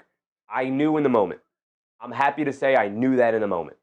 Let me tell you something, AP. If you offer a guy a job, he says, no thanks, I don't want to do that job. And then you offer him more money to do the job. And he says, look, man, I appreciate the offer. I just really don't want to do that job. And then you continue to increase the price to the point where he's like, damn, fine, I can't say no to that. Give me all the money. I'll take it. Give me the money, right? That guy is likely not going to do a good job for you, right? And I was happy that I was able to call that in the moment. I was not happy. Look, I had hope. I was praying to the basketball gods, like, I hope I'm wrong. I hope Phil Jackson actually does a good job here. But boy, oh boy, did I know that dude had no idea how to build a good championship team, considering that every single time a team, whether it was with the Bulls or with the Lakers, every single time his team wasn't a championship contending team, he was like, yeah, I'm not coaching this team. I'm retiring. I'm done. I'm out. I quit. Right? Like, that's the kind of guy who I don't think is actually that great of a coach. He's a really good coach. Don't think he's that great of a coach, though. Not when you coach the greatest teams in the league. I think the greatest coaches in the NBA are coaches who can coach bad teams, mediocre teams, good teams, and great teams. And I think, unfortunately for Phil Jackson, was only capable of coaching the best teams in the league, which is a skill in of itself. Was a good coach. Managing egos, managing personalities, bringing the team together. I just knew, like, right then and there, I'm like, he's supposed to rebuild this team. The guy who historically, like, quit on teams that weren't championship contenders. I knew that guy wasn't built for this. Foong Pei, what's up, Foong Pei? I slapped you like because you successfully challenged AI that one with Mark Cuban. I don't know if that's in reference to Foong Pei, but I appreciate you, brother. Crandon said, it's definitely telling me what I want to hear, Peting Joker. AB said, Phil Jackson was going to replace JVG, but Patrick Ewing stepped in. True. Here we go. We're back into it. Anthony Edwards gets it over to Randall. Randall back to Edwards. Edwards coming to his left off the Randall screen. They show two. They get over to Randall. Randall fires a straightaway three over Jokic, and he rattles it in for his first made shot of the game. There you go, Randall. They needed you to step up, knocked it down. Julian Strawther's in the game for the Nuggets here. Again, dealing with a ton of injuries. They're going to Julian Strawther here. Randall goes for the steal. Jokic gets the interior pass and knocks down the floater.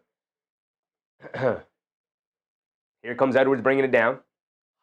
Bones Highland for the Timberwolves is also in the game. But Edwards danced with it to get over to Randall. Randall has it up top, looking to get it back to Edwards. Now Randall's going to fire a three. Same spot, different result as he can't get it to go down. Naj Reid saves the rebound out for the Timberwolves. Highland shoots up a three, can't get it to go. Battle for the rebound. Hardaway knocks it away from Reid. Bruce Brown bringing it down. Bruce Brown lobs it over the top to Conley. Over to Jokic. Easily lays it up and in. Great pass from Bruce Brown. Good timing as well. Denver retakes a 1-point lead here. These two teams battling it out, going back and forth.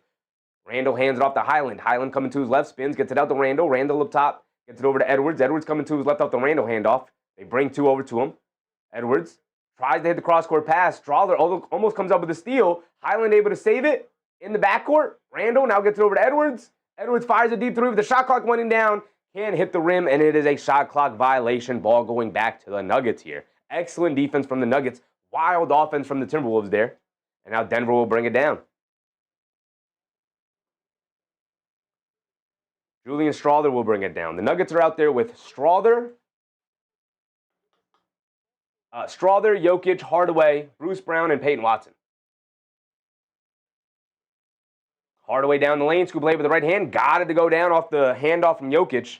And Denver now executing the Timberwolves to death here. It's a 3-point lead, 28-25. Conley bringing it down, has it in the lane, pulls it back out.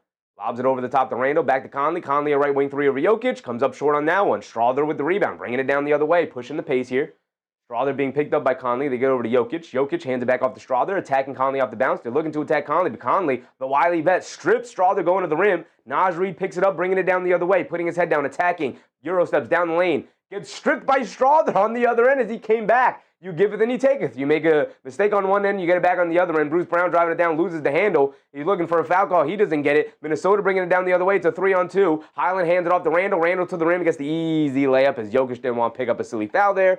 Gave him the layup. Randall, excellent finish there. And now Denver will bring it down the other way, back to a 1-point game. 41 seconds to go.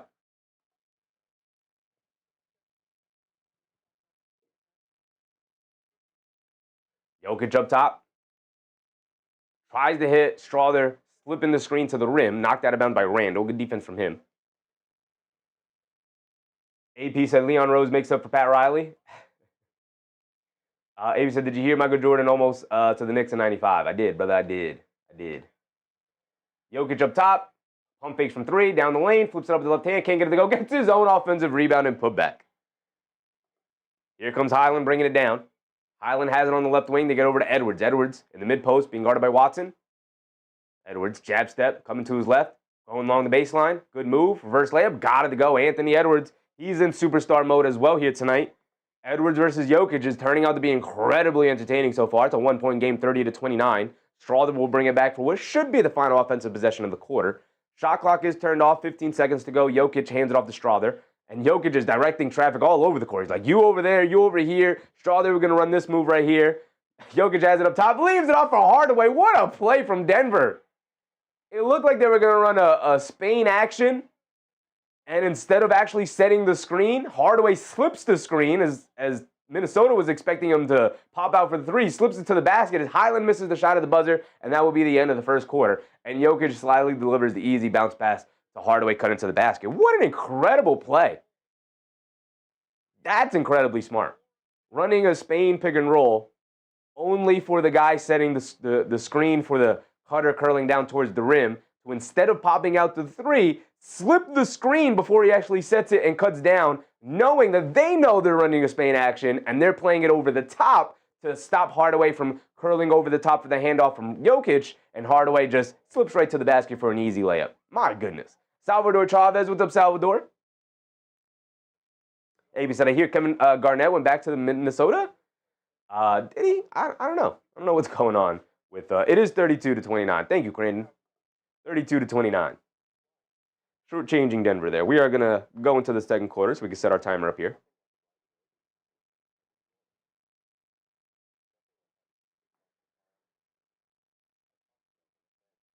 One Way 5100. What's up, One Way? 5 more Randall. Randall so far is 5 points. Anthony Edwards with 14. Trying to outduel Jokic. Ooh, we could actually just go straight to the box score on this side over here.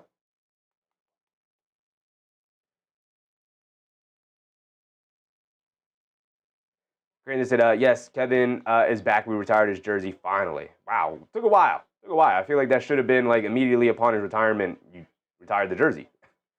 Jason, what's up, Jason? Nothing like an easy 18-5-4 on the first quarter. Yeah, I went to the Knicks. Instinctively, I went to the Knicks. Hilarious.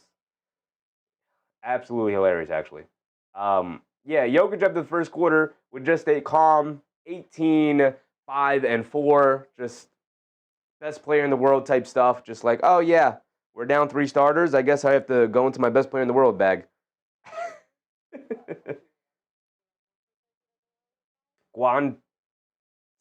Malik?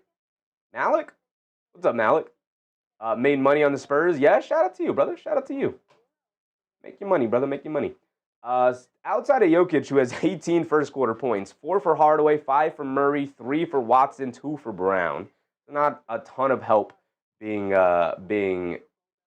applied here for Denver outside of Jokic. As for the Timberwolves, similar situation, 14 for Edwards, 5 for Randall, 2 for McDaniels, 3 for Gobert, 2 for DiVincenzo, 3 for Naz Reid off the bench. Not a ton of help outside of Anthony Edwards as well. So the 2 superstars are absolutely showing up and dueling it out so far. You just kind of need the other somebody on either team to take up here for an actual lead to be taken for either side. 3-point lead for Denver. It's a 1-possession game. Could go either way. AB said, I remember Kevin Garnett coming out of high school. Yeah. Back when players can come out of high school. Imagine that. Cooper Flagg would have been in the NBA at 17 years old. Would have been crazy. That would have been crazy.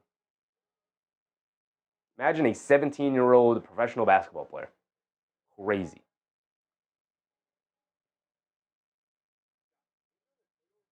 Rose Pierce said, imagine Jokic numbers if he would move. He's a pretty good mover. Pretty underrated as a mover. Pretty sly in his feet. Just that's the best game of the day in your opinion. That Knicks game. Unbiasedly. Not going to lie. Unbiasedly. It just 17-point comeback in the fourth quarter is crazy. That is crazy. The 2 games in the middle there that we did not cover, kind of bust. So happy we didn't have to cover those. The Spurs-Thunder game was fun, but the Spurs kind of controlled that game for the most part all the way through. Kind of waiting for Thunder to make a big run there, and they never could. And the Spurs kept them an arm's length away, double-digit lead for majority of the second half there. So it's got to be the Knicks game so far. But this game so far is definitely in the running because it is excellent to start. Here we go. We're back in. Hardaway draws a foul on DiVincenzo on a shot attempt along the baseline. He's going to go to the foul line for 2. And Valanciunas is in to start the second quarter for Jokic here. Edwards also on the bench to start the second quarter. He's wrapped up with a bunch of heat pads. Looks like heat pads over there. My goodness. Got one on the shoulder. Got one on the back. Joe's dad said the Lakers are a terrible watch. They are a terrible watch, Joe's dad. The last time we watched the Lakers was the Cup tournament game in which they played the Spurs. And after that game, they were put on the ban list because, my goodness. Ooh, Edwards holding the right shoulder. He's really hurting when he went to the bench over there. So now he has the heat pad on it. Hardaway steps to the foul line and knocks down both. A 5-point lead is opened up for Denver. A 10-point turnaround for the Denver Nuggets here. Let's see if they're going to be able to pull away here. And it looks like Denver's in a 3-2 zone. They get over to DiVincenzo, puts up the 3, gets blocked. Was that Strother? No, I think that was Bruce Brown with the block. That's not Bruce Brown. That's Zeke Naji. Zeke Naji with the block. Bruce Brown driving it down off the Valanciunas screen now. Brown picks up his handle, getting it up top to Valanciunas, who leaves it off for Hardaway. Hardaway driving it down, mid-range pull-up jumper. Got it to go for Tim Hardaway. if it's going to be a Tim Hardaway night, if he's going to be the role player to step up, it's going to be a long night for Minnesota unless they can get somebody to step up outside of Edwards. And now Edwards holding on to the shoulder might be a tough situation for Minnesota. Let me get the game cast back up for you guys. My bad. Najee driving to his right against Zeke Najee. Pump fake, puts up the fall-away floater, can't get it to go, and Valanciunas with the rebound. Got to knock those down if you're Najee. Bruce Brown pushing it the other way, leaves it off for Zeke Najee in the paint, gets the easy layup, and Bruce Brown making things happen right now. And it is suddenly a 9-point lead for Denver to start the second quarter here. Highland has it up top, being guarded by Brown. Denver in that 3-2 zone. DiVincenzo inside to Reed. They kick it out to McDaniels. Driving the baseline, goes up easy, two-handed slam. Zeke Najee, not much of a rim protector there. Back to a 7-point game. Strother over to Hardaway. Back up top to Brown. Brown over to Valanciunas in the high post. Hands it off to Hardaway. Hardaway steps behind the three-point line for a three. Comes up short on it. McDaniels with the rebound, bringing it down the other way. And very, very loose with his handle. Feeling himself right now. Puts up the little fall-away jumper. Gets a nice friendly bounce, too, against Strother. McDaniels stepping up now. He said, all right, Tim Hardaway. I see what you're doing, brother. I'm going to match you here. Bruce Brown bringing it down against McDaniels, and now he's applying a lot of pressure here to the ball handler of Bruce Brown. And Bruce Brown's upset. He wants a foul call, but they hit him with a backcourt violation. Excellent defense from McDaniels here. I don't think Bruce Brown has a case against here. You got to give that ball up, brother.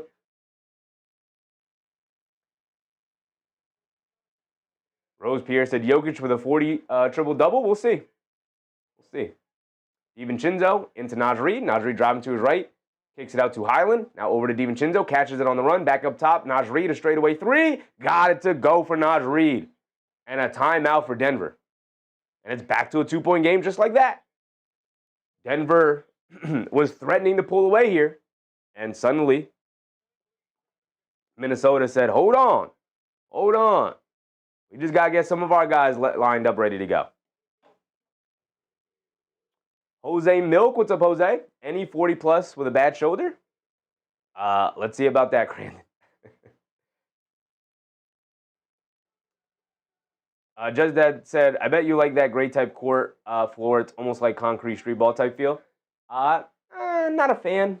Not a fan. I want my indoor courts brown. I want my outdoor courts asphalt. That's just me.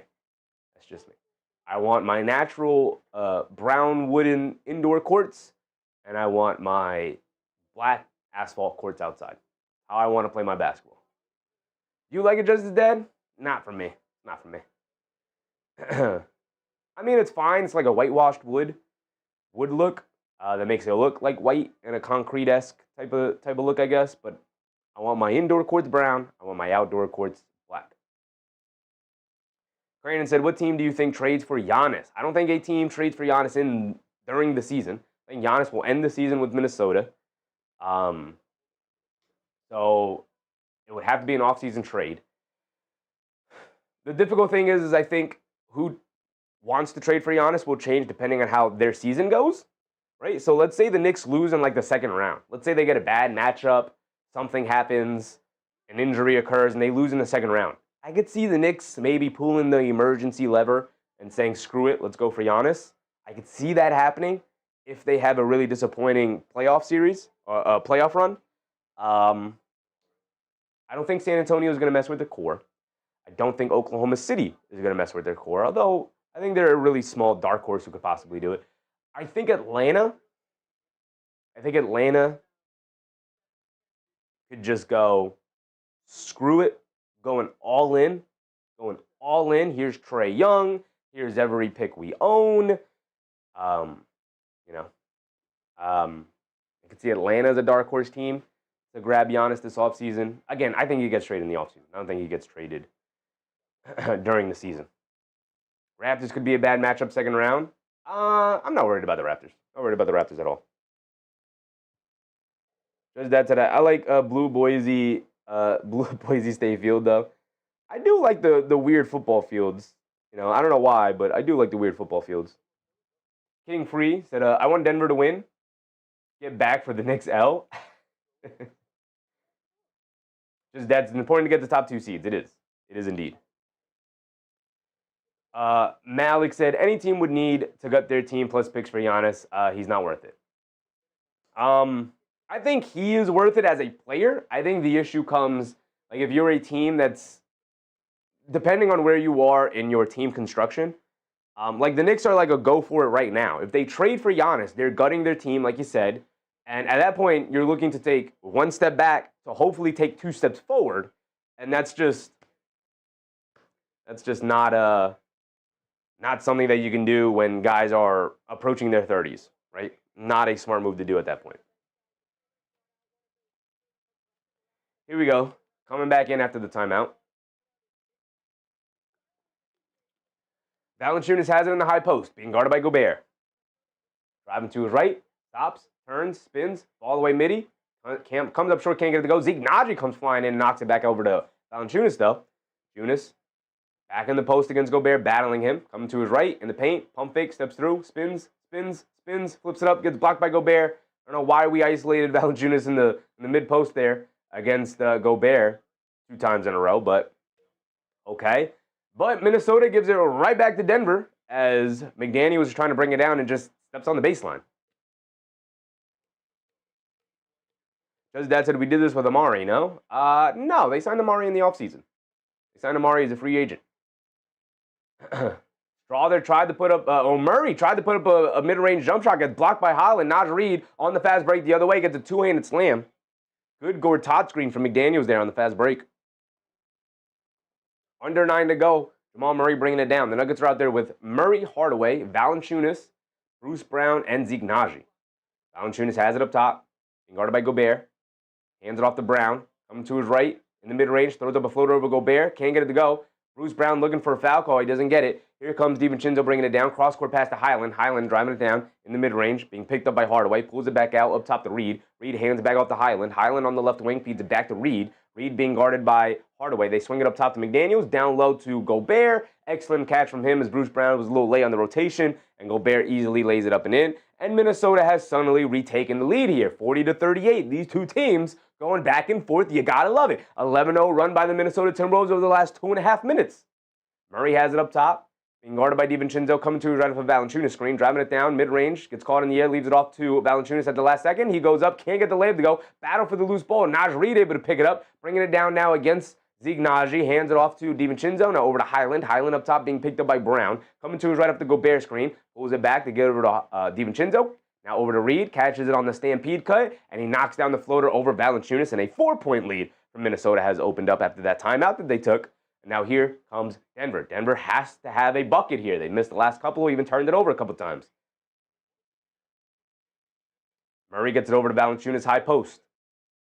Valanciunas hands it off. Hardaway hesitates from 3. Good job from Gobert to close out the airspace. They shovel it down low to Naji. Naji gets blocked by McDaniels from the weak side as he tried to go up with a 2-handed slam. And now Highland pushing it the other way. Reverse layup. Got it to go for Bones Highland. And a 6-point lead has opened up for the Minnesota Timberwolves on a 15-0 run over the last 3.5 minutes, approaching 4 minutes now for the Minnesota Timberwolves. And a moving screen on Jonas Valanciunas will give the ball right back to Minnesota. Am I losing my voice? My goodness.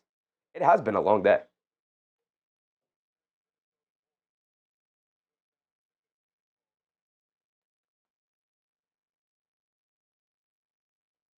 Malik said, what do you think about the Spurs beating OKC 3 times in a row? I think it's a bad matchup for OKC. But sometimes it just is what it is. We'll see what the playoff matchup looks like. McDaniels fires a left corner 3, can't get it to go. Hardaway with the rebound. Here comes Bruce Brown, bringing it down the other way. Under 7 to go. Bruce Brown gets it over to Hardaway. Hardaway fires a 3 over Gobert. In and out. Stays out. Can't get it. Battle for the rebound. Knocked out of bounds. And they call a loose ball foul on Valanciunas. You're going to have to get Valanciunas up out of this game. You got to get Jokic back in here. You've gone now 6 minutes without Jokic. I think it's about time you bring him back in. I don't know if that's a foul on Valanciunas. It's a lot of ticky-tack contact there. I don't know. Malik said, Big Val messing things up. He is. Crandon said, we're playing that defense. Let's go, Jaden. Playing excellent defense so far. Now Jokic is back in. Let's see how the defense holds up with Jokic back in there. Dubs for the win. What's up, Dubs? Timberwolves got this? Should be a good game. Should be close. Could go either way. 6:40 to go. Edwards has it up top. He's also back in the game. They get it in the corner to Highland. Jab step. Now coming to his left, crosses over to his right. Beautiful move from Highland. Throws up the baseline floater, can't get it to go. Gobert comes flying in and knocks Jokic to the ground, trying to go for the offensive rebound. That's a foul on Gobert. Jason said, better get Joker back in there quick before this gets out of hand. And they did exactly that, Jason. They did exactly that. Felipe, what's up, Felipe? Felipe Cardoso. Rudy Gobert subs out here. Interesting. Let's see if that maybe unlocks Jokic even more. With no Gobert in the game. Jokic tries to throw a backdoor cut, gets knocked away from Randle. Excellent defense from him. Bad pass from Jokic, and Randle goes all the way for the easy layup in transition. And it is an 8-point lead for Minnesota as they're now on a 17-0 run for almost 5 minutes. Murray fires a deep three, splashes it, and finally puts an end to the run there. Big-time shot for Jamal Murray. They needed somebody to knock something down. Highland has it up top, off the handoff from Randle. Dancing around the Randle screen. They kick it over to McDaniels. Catches, pump fakes, coming to his right, down the lane, goes up, wraps around pass to Randle, who lays it up and in. Beautiful pass from McDaniels to Randle. And Jokic just not aware. Bad defense from him. Under 6 to go. We're past the halfway point of this second quarter. Murray coming to his right, down the lane, stops, pump fakes, hesitates, gets a down low to Jokic, who has positioning on Randle, leans in, he gets the easy scoop layup to go past Naj Reid. No real rim protector in the game anymore with a Gobert out. Minnesota doesn't really have a backup big to go to with Gobert out. Naj Reid up top to get over to Randle. Randle swings it over to Edwards. Edwards coming to his left, being guarded by Watson. Now back to Highland, now back to Edwards. Edwards up top looking to isolate, telling Highland to clear out. Now he's going to isolate against Watson. Stop, pulls back, pump fakes out of the mid-range. They swing it over to McDaniels, now over to Reid. Left corner three with the shot clock winding down. Heaves up an air ball and a shot clock violation. Excellent double team from Denver there to force the ball out of Edwards' hands. And Edwards still holding on to that right shoulder. He hurt that shoulder. They showed the replay where he hurt it. He hurt that shoulder where he took the baseline and he did the reverse layup and finished on the other side with the right hand. And he hit the floor pretty hard and he came up holding the shoulder. So something happened there. Something got loose. Still holding it, still flexing it. It is his right shoulder, so that's his shooting arm. Not a good sign for Minnesota. Jamal Murray has it up top, attacking to his left. Step back three for Jamal Murray. Comes up short on that one. Highland with the rebound, bringing it down the other way. Hit ahead to Edwards. Edwards bringing it down. Has it on the right wing, dancing with it. Coming to his left, a pull-up three for Anthony Edwards. Comes up short. Watson with the rebound, bringing it down the other way. Watson coming to his right, attacking Naj Reid. Behind the back, pulls it back out. Picks up his handle. He's got nowhere to go. Leaves it off for Randle. Randle gets fouled by Naj Reid, and it's a foul on the floor. And Naj Reid very upset with the official. Got to see a replay on that. I'm not sure how that can be argued with if you're Naj Reid, unless Jokic flopped to go right into the arms of Naj Reid. But either way, that's still a foul. Even if he pulls his arms into yours, got to get your hands out of the cookie jar if you're playing defense with your hands out. Bruce Brown will inbound it. Naj Reid comes out of the game for Terrence Shannon Jr. So Minnesota going even smaller now. Murray down the lane. And a 3-second violation on Shannon Jr. will give Jamal Murray and the Denver Nuggets a free point here as long as they knock down their free throws. Malik said, is Gobert punching any teammates today? Brandon said, as a Wolves fan, I can't stand Rudy. Can we trade him? Yeah, he can be pretty frustrating, pretty annoying. I get that. Murray at the foul line. He does knock down the free throw. We have 4:30 to go exactly, so we'll sync up our timer here, and there we go. And it is 48-44.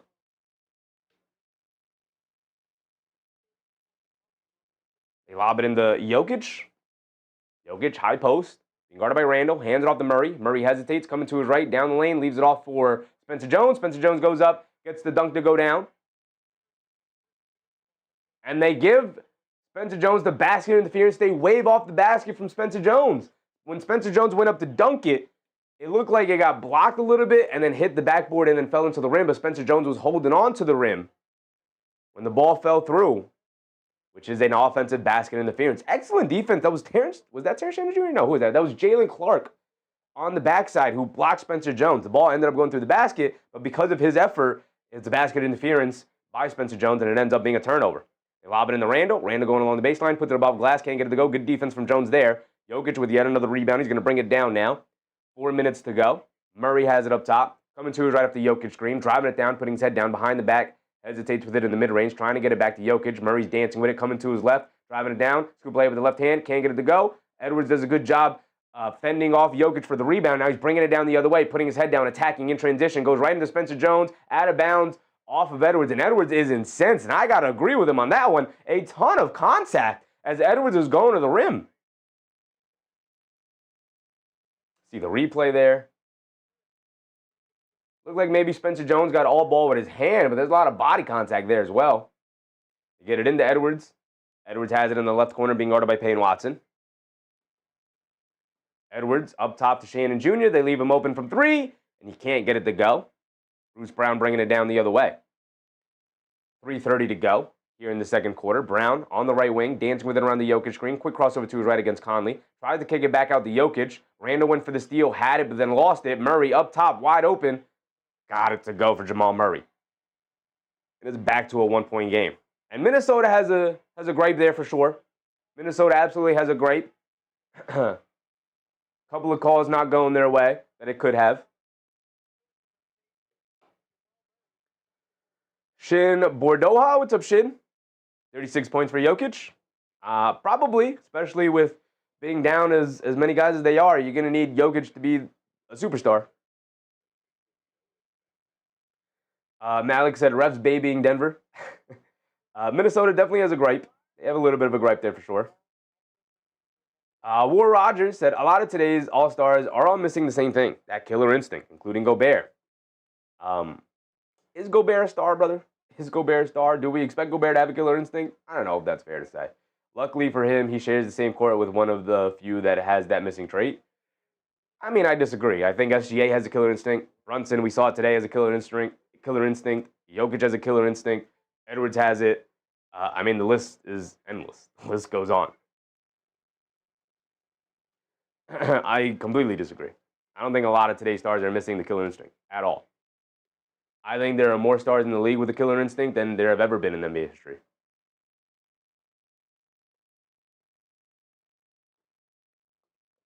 You know, like there are even bench players who I would classify as having that killer instinct, right? Like TJ McConnell to me is a demon. That dude has a killer instinct. Halliburton, who's out, has a killer instinct. Jason Tatum has a killer instinct. James Simon said, don't forget Jalen Johnson. Jalen Johnson needs more time to develop that. I think that. Or Roger said, you're right about Brunson and Jokic. They're one of them ones. They are. They are. King Love, what's up, King Love? Edwards is going to dominate the rest of the game. Edwards does have that little injury. Has not scored since the first quarter. Has that shoulder injury. Could be really affecting him so far here tonight. Also, Denver doing a pretty good job of showing him multiple bodies and forcing him to pass the ball up. And his teammates not knocking down shots. Not knocking down shots. King Free said more than the past? I don't know. At any given era, I think this era right now is has the most players in the league who just have a killer instinct. Part of it is just these guys have grown up playing in like big environment basketball games, more so than, again, any other era, just because like these guys come up in like this AAU circuit, and a lot of these foreign guys play in these really high leveraged markets or high leveraged leagues where like everything really matters so much more. So I do think a lot more players today have that killer instinct. Jason said Jason Tatum has that killer instinct till the fourth quarter starts. Listen, man, he didn't put up a 40 bomb against Milwaukee in a Game 6 elimination match where they were down 3-2 to not say he doesn't have a killer instinct.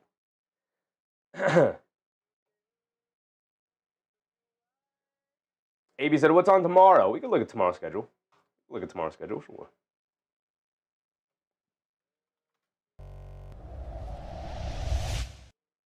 Got a couple of games on tomorrow.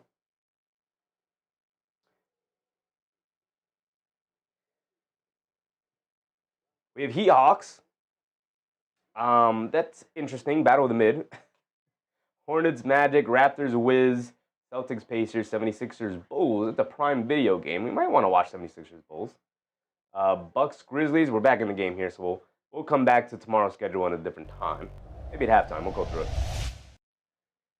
Anthony Edwards has it up top. They swing it over to Randall. Randall over to Conley. Conley Has it on his left wing, looking to get it back to Randall.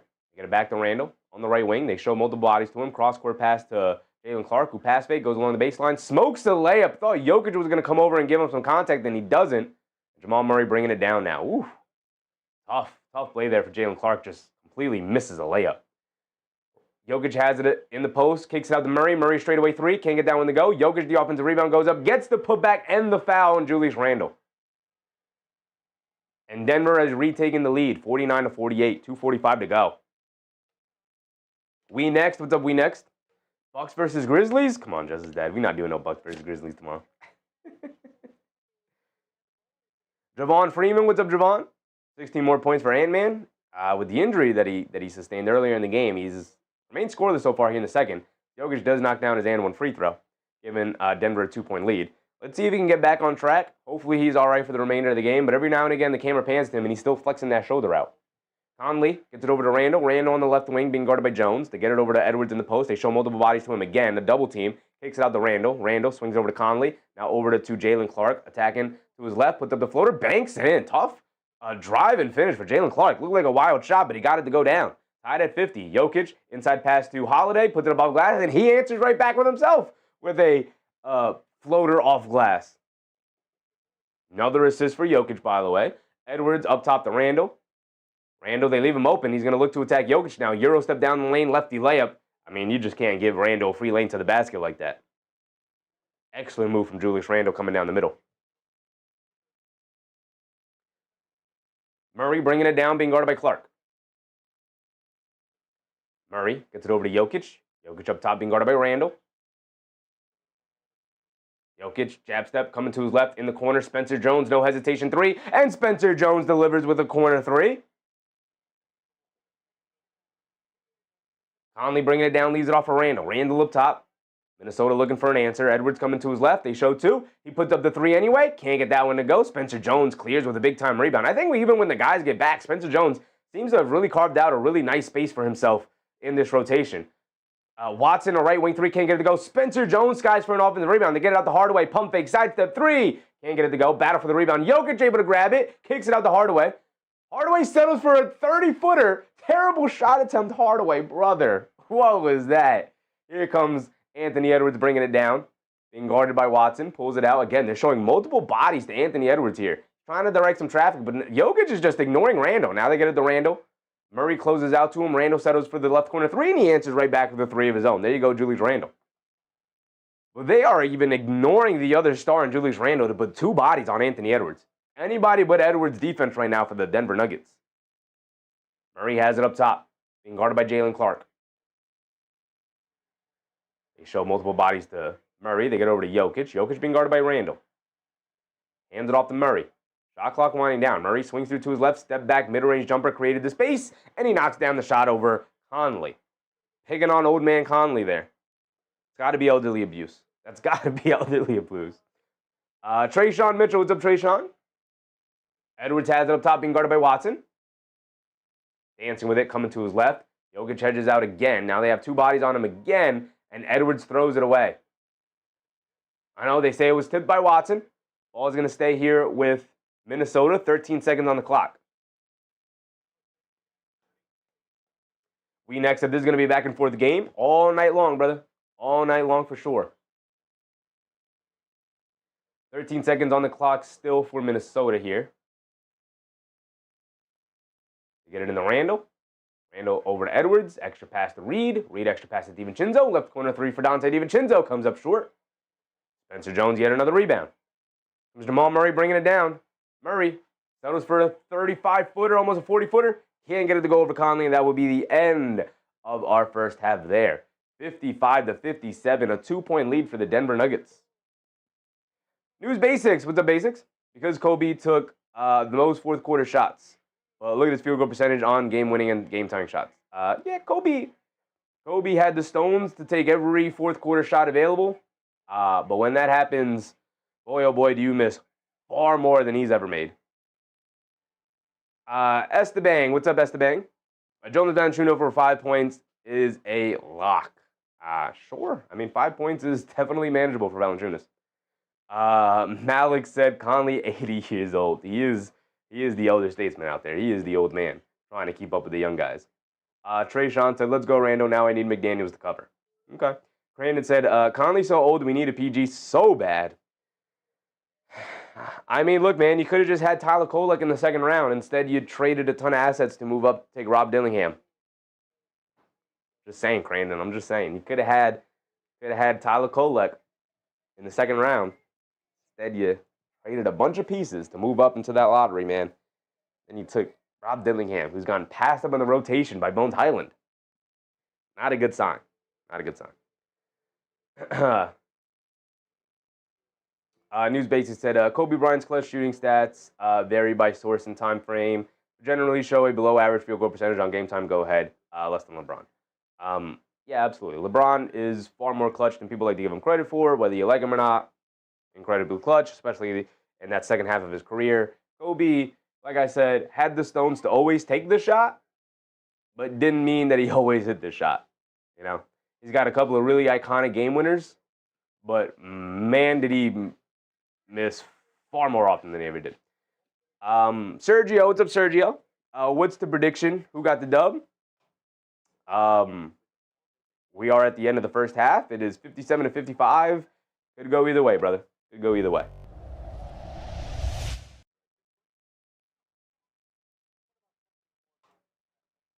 We can go through the box score here. Randall with 14 points. He is now tied with Anthony Edwards, who went scoreless in that first half. My goodness. I mean, not first half. Jeez Louise. He had 14 points in the first quarter. Went scoreless in the second quarter. Anthony Edwards. Shoulder probably really bothering. It's also really good defense from the Denver Nuggets. They're showing multiple bodies to Edwards, and they're saying anybody but Anthony Edwards. Even more so, even to the point where they're leaving Julius Randle open in some situations. They're like, okay, Randle, we'll bring a second defender over to slide over to you, and go ahead, you do you. And Randall's taking advantage of that. He's got 14 points, 3 boards, or 0 rebounds. Wow, that's not a good look for Randall. 3 assists, but they're just going to live with Julius Randle trying to go one-on-one against the help side defense that Denver's bringing over. And just keeping the ball at Anthony Edwards' hands. He was 5 for 6, I believe, after the first quarter, so he was in fuego. Again, hurt the shoulder in that first half before subbing out, in that first quarter before subbing out. And when he came back in the second quarter, didn't make another shot. 5 for 9 from the field, 2 for 6 from three-point range now, misfiring from the perimeter now with the hurt shoulder. So obviously a really bad sign for Minnesota here. 3 boards, 3 assists, 3 turnovers, also 3 steals. Also 3 steals, so we'll give him that. Shin said, can Joker get 13 more points? It's Joker, brother. He can get 30 more points. Will Rogers said, for these close games, I run our arbitration plays. Profits are minimal, but risk is basically 0. Sure. Naj Reid with 10 points off the bench, big time. They needed somebody off the bench. Conley gave him 0. Clark only gave him 2, and Highland only gave him 2. Highland is also the other guy they're relying on to give him actually some points off the bench. Terry Shane Jr. played 4 minutes, didn't give him anything. Naj Reid and Highland are the 2 go-to guys off the bench, and Naj Reid came through and gave him 10 points, hit 2 threes, 5 boards, 2 assists, playing very well, Naj Reid. They've needed every single bit of it to stay here with the Denver Nuggets, which is a little scary to me if you're Minnesota, because Minnesota, fully healthy, although now with this Anthony Edwards injury, we'll see how that plays out. Fully healthy coming in, Denver missing 3 starters coming in, just not the greatest look for Minnesota, especially coming off a game in which they played a really close game, a really tough competitive game against the New York Knicks team that was missing Jalen Brunson, OG Anunoby, Landry Shamet, and Deuce McBride. You know, MC, appreciate you for the subscription, brother. Appreciate you, man. Hope you're having a good time tonight. Thank you for hanging out with us. This Minnesota team, just there's this thing about Minnesota where Minnesota could absolutely turn it up. They beat Oklahoma City, which is a very impressive win, obviously. But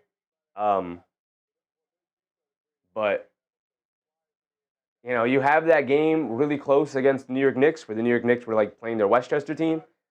And now you're in a dogfight with the Denver Nuggets team missing 3 starters. And look, they have Jokic, they have Murray. If you have Jokic, it's going to be a tough night. It's going to be a long night for you. Jokic is the best player in the league.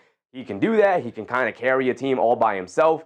Kind of just is what it is when you play that Denver team. So Not killing them for that, but you kind of look at the teams they're struggling against, and it's like, all right, like, like these are the opportunities you should be taking advantage of, and they're not taking too much advantage of it right now. News basis said, yeah, well, he isn't clutch. Just Google it, bro. Don't got to, brother. I got 2 eyes and know what I watched, and I also know the stats. I don't need the stats to tell me what we all lived through. We were there, brother. We were there. Yeah. Young Renzo, what's up, Young? Have Peyton Watson got in? Peyton Watson did get in. He did get in. Peyton Watson started, actually. He's got 3 points, he hit a 3. That's pretty much it. That's pretty much it. Tokyo Knights, what's up, Tokyo? Joker only needs 22 more points. Jokic ends for a 50 ball. Jokic ends the first half with 23, 8, and 7. Just a regular day at the office for half a day, brother. Just a regular day at the office for Nikola Jokic. 23, 8, and 7 with only 1 turnover. Also has 2 blocks, which is hilarious. Spencer Jones hit a 3. They needed him to give him something offensively there. Big time shot for him. Hardaway with 10. Jamal Murray with 14. 5 for 12 from the floor, 3 for 7 from 3-point range. 1 for 1 from the foul line, 3 assists, 3 turnovers for Jamal Murray. Turnovers and assists, not great. Not great for Jamal Murray so far. Crandon said that's when basketball was a good look at the numbers and now lower than they have really ever been for people watching the NBA. Yeah, I mean, it's difficult to compare eras because the way basketball is played is just different throughout the eras, so difficult to do it. Zeke Naji, 2 points. Bruce Brown, 2 points. Off the bench, not getting a lot off the bench. Julian Strawther got 6 minutes. Didn't really give him a whole lot. I thought he was decent, but took the 1 shot, didn't make it. 2 rebounds, an assist, no turnovers. Fine, cool. You can live with that from Julian Strawther. Again, you're kind of grasping at straws with all the injuries that they've had. Kid IQS, what's up, kid? Zeke Naji in his 5 minutes, 2 points. I thought he was active out there, only the 1 rebound, but again, you want to see more production when given an opportunity here.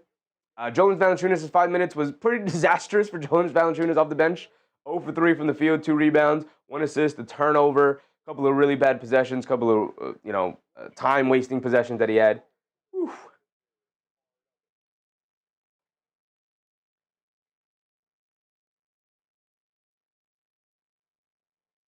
So not a lot of bench production for Denver here. It's mostly just Jokic, Hardaway, and Murray just doing their thing.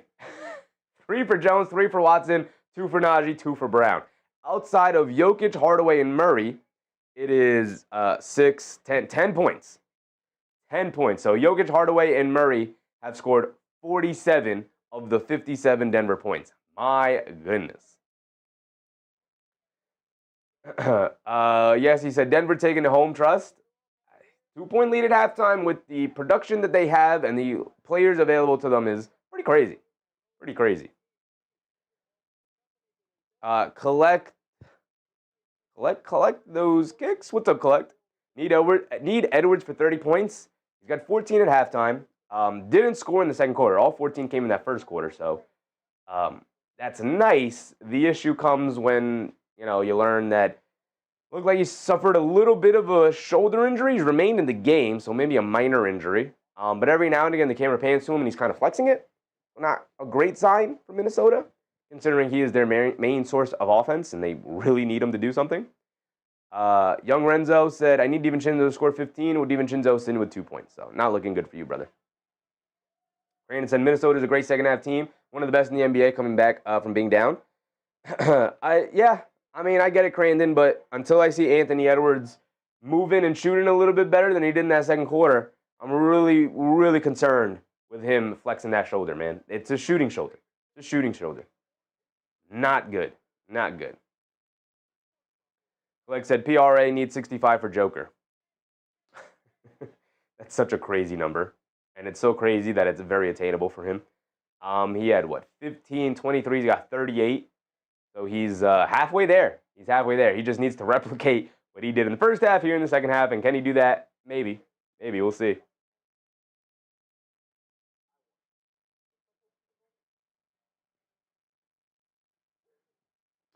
James Simon said, I need Jamal Murray for 25. You can definitely get that, and they're going to need him to get that, considering that Hardaway, and Jokic are really the only guys consistently scoring tonight. They need Peyton Watson to give them a little bit more than 3 points in 19 minutes. So very invisible out there. I know he's locked in defensively, but you need to give us more than 3. On a night like tonight, you need to give us more than 3.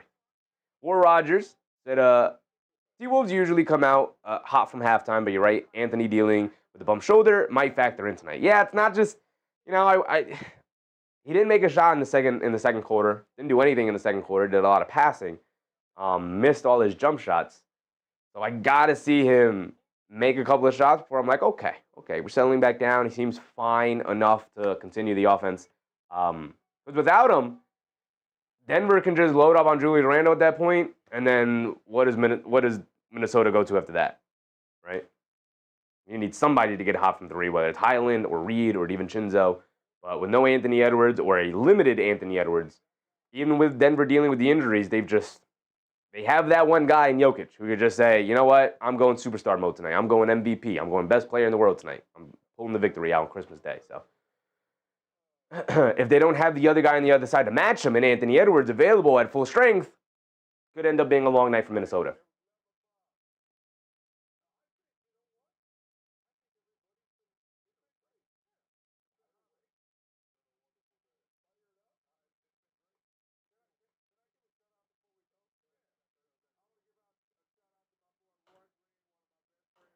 Also at halftime, we could go over and pick out a game for tomorrow as well. Got Pistons, Jazz, and we got the late game Clippers, Trailblazers. So no on Pistons, Jazz, no on Suns, Pelicans, no on Bucks, Grizzlies, maybe on a 76ers, Bulls game, starts at 7:30. Celtics, Pacers, no, I'm good on the Pacers. Raptors, Wizards, no, I'm good on the Wizards. Hornets, Magic, no, I'm good on the Hornets, and on the Magic until Franz gets back. Hawks is the other interesting one. Two middling teams, though. 76ers, Bulls, or Heat, Hawks tomorrow. Kwame Robinson, what's up, Kwame? Pistons kick butt tomorrow? Probably. They're playing the Jazz. Brandon said tomorrow's slate not looking too hot. Absolutely not. Well, the best teams in the league ended up playing today, right? So they're not none of the good teams available to play tomorrow. The Pistons are the only exception, but they're playing the Utah Jazz, so it's not going to end up being a good game. Look how wrinkled my shirt is right now. My goodness. Gotta get a iron on this thing. Kid, what's up, kid? I'll put it in the chat. What do y'all think? I'll put it in the chat. Between those two games, y'all pick it out. Yeah, well, this one is a national TV game for Prime Video. 76ers, Bulls tend to play good games. Very entertaining games. Miami fan base usually shows up for the streams. Y'all pick. You got Jalen Johnson available too, so y'all pick that. I'll put it in the chat. Put it in a poll. Tomorrow's game.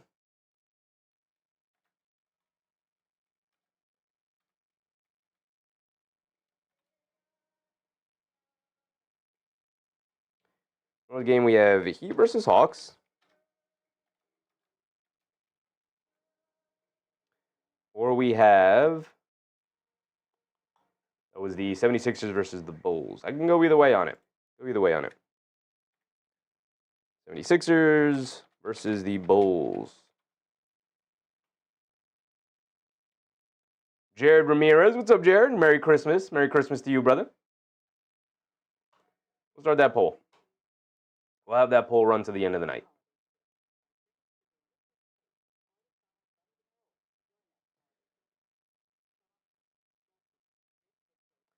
There you go. Crandon said, I'd say Heat.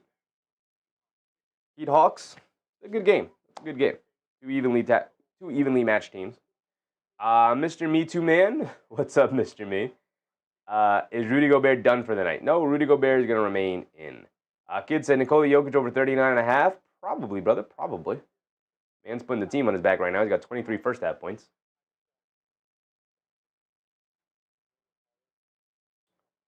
Or Roger said Melo game. Melo is in Hornets. Melo. Nah, I'm good. Good. Kwame Robinson upping the membership. Appreciate you, Kwame. He said, keep up the great work, Chef. You really go far. Appreciate you, Kwame, man. Appreciate you, man. Thank you. Thank you for the support, man. Very generous of you, man. Thank you. Thank you. You guys all night have been incredibly generous. Thank you, guys. Crandon said, Bulls too inconsistent for me.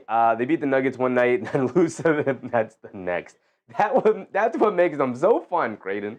That makes them so fun to watch. What kind of Bulls team are we getting tonight? Are they getting smoked by the Nets, or are they pulling off the improbable victory against the Nuggets? They are a hilarious basketball team to watch, man. Because they will be down by 15 points at the fourth quarter and have a ridiculous fourth quarter run to pull it out against, like, great teams. And then they'll have, like, a 15-point lead in the fourth quarter against terrible teams and find a way to lose it. They are a hilarious basketball team to watch, man.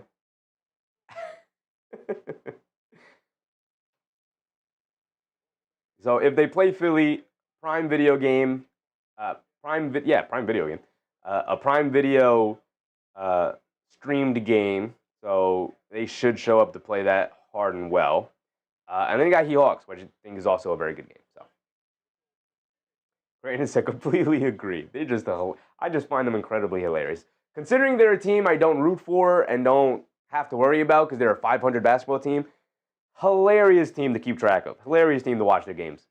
And to start this, I look down to start the timer, and I look back up, and Peyton Watson is at the rim for an easy layup. And Anthony Edwards still rubbing that shoulder, man. That's worrying me. That is worrying me.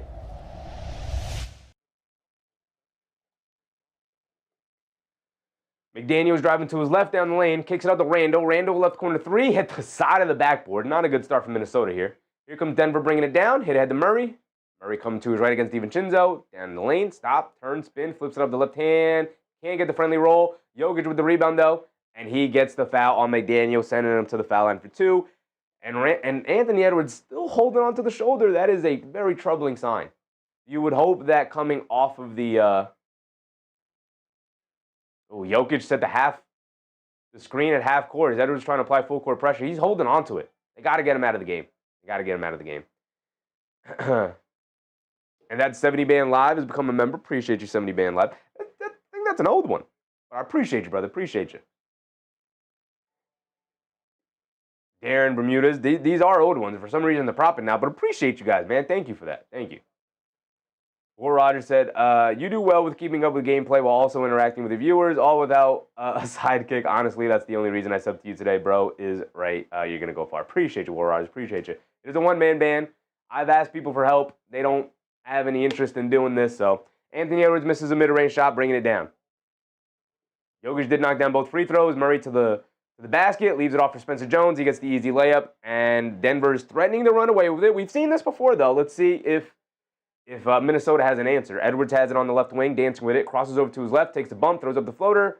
He's going to go to the foul line for two and holds the shoulder again. A little bit of a dead arm as he walks to the foul line, just hanging that arm and that shoulder there, man. Not a good look.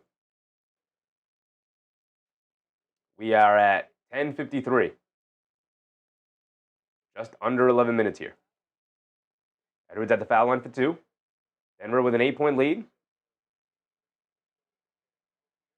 Malik said, Bulls scary to lose even when up 20. Absolutely. Edwards knocks down the first free throw. He's got another one coming.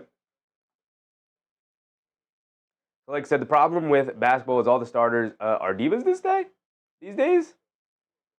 I don't know, brother. I don't know where you guys are getting these generalizations from. I think you guys are listening to the too much first take ESPN talking head nonsense.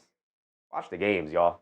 This is some of the best basketball we've had in a long time. So many good players, so many good teams, so many different styles.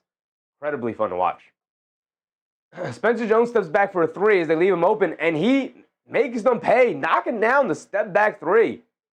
Edwards did knock down the free throw, so it's now 57-66. A 9-point lead for Denver, matches their largest lead of the game. Edwards leaves it off for DiVincenzo, and a loose ball foul. Spencer Jones, 3 seconds. So a free point for Minnesota here. Ace Montes, what's up, Ace? Who's going to win, blue or red? That's up to you to decide, brother. This is why we watch the games. And Edwards knocks down the free throw and then comes up laboring. really struggling out there to just lift that arm up, man. Crazy to see him toughen it out there on a shooting arm. Has yet to make a shot. He's hit 3 free throws, though, which is a good sign. Edwards coming to his right. Making it back to his left hand. In the lane. Gets fouled by Jokic. I don't know if it's going to be on a pass, or are they going to give him 2 free throws? They are going to give him 2 more free throws. Edwards back to the foul line. He's already taken 3 free throws to start the second quarter. Or to start the second half, excuse me. News Basis said, the only diva star I know is John Morant. I mean, there are definitely divas, but there's divas in every era. Most stars in any era are always divas. What happens? Malik said, separation just took Denver. Crandon said, I'm hoping blue. Edwards misses the first free throw, but he knocks down the second one. 59-66. 10:20 to go. Jokic bringing it down, hands it off to Murray. Murray coming to his left off the handoff. He's got space to the rim. Scoop lay with the right hand. Can't get it to go. Battle for the rebound. Gobert has it. Gets it over to Edwards. Edwards bringing it down. Putting his head down, attacking. Crosses over, swings through down the lane. Kicks it out to DiVincenzo. A bad pass from him. Spencer Jones able to pick it off. Here comes Jokic bringing it down. Jokic has it up top, being guarded by Gobert.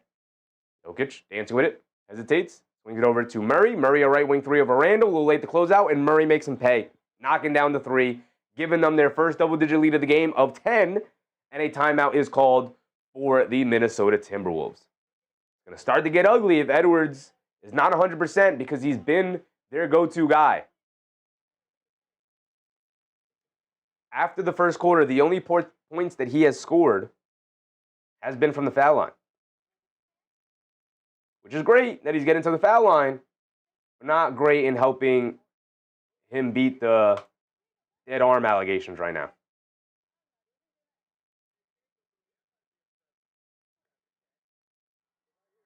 Crandon said, Moran, if he keeps it up, might be out of the league soon. Maybe. I mean, he's super talented, but his play is right now battling his worth as a headache.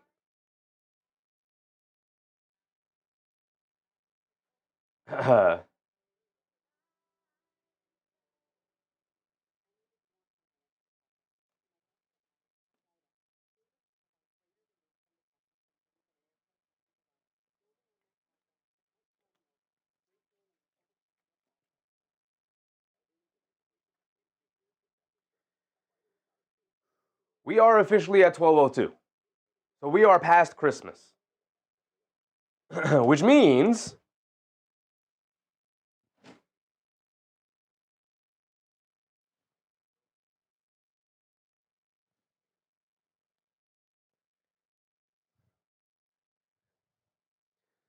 the holiday season is over and the chef's hat is back. We are back. And it feels natural. It feels natural to have the chef's hat back on. Christmas is officially over. We are in December 26th. We are past midnight here on the East Coast. Happy holidays to everybody. We still have New Year's to get through. We are still, a lot of people still on holiday vacation, on Christmas vacation until the new year. But with Christmas officially over, we are in December 26th. Santa hat can come off now.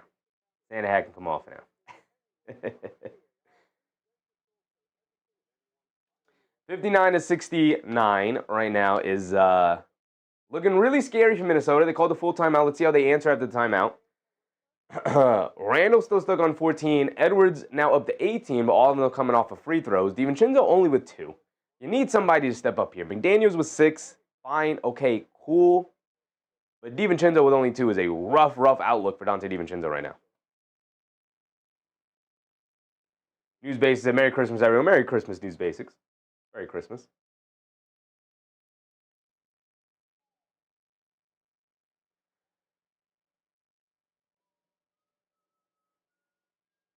Kid, Merry Christmas to you, kid. Appreciate you, brother.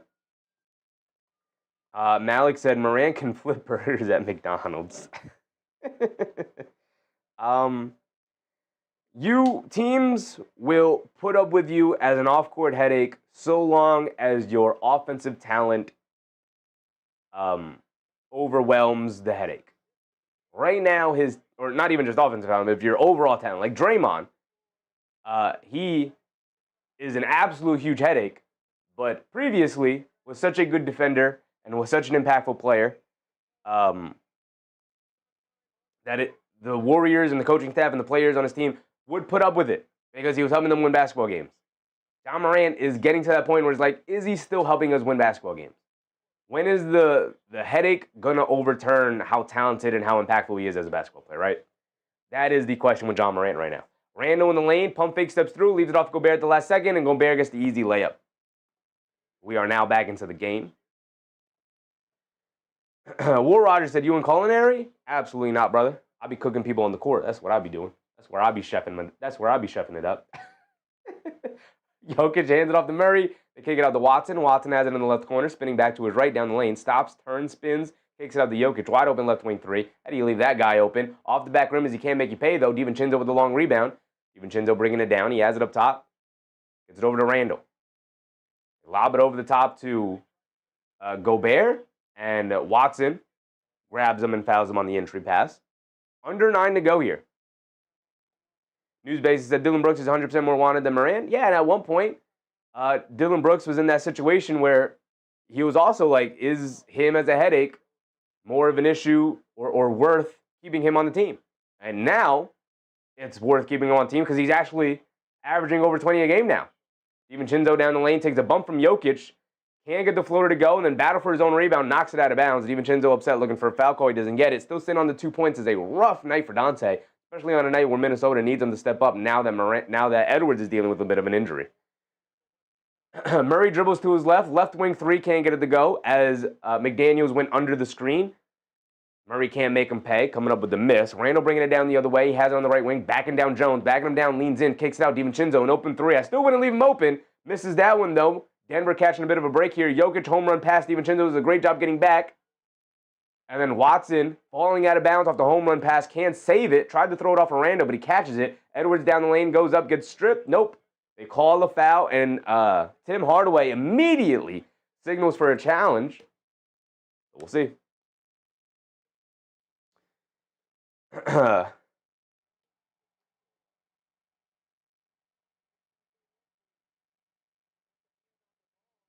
Space, what's up, Space? Nuggets don't even have their starters, and they're kicking their butt. And Denver is going to use their challenge here. They are going to use their challenge here. 69 to 61, 8:11 to go.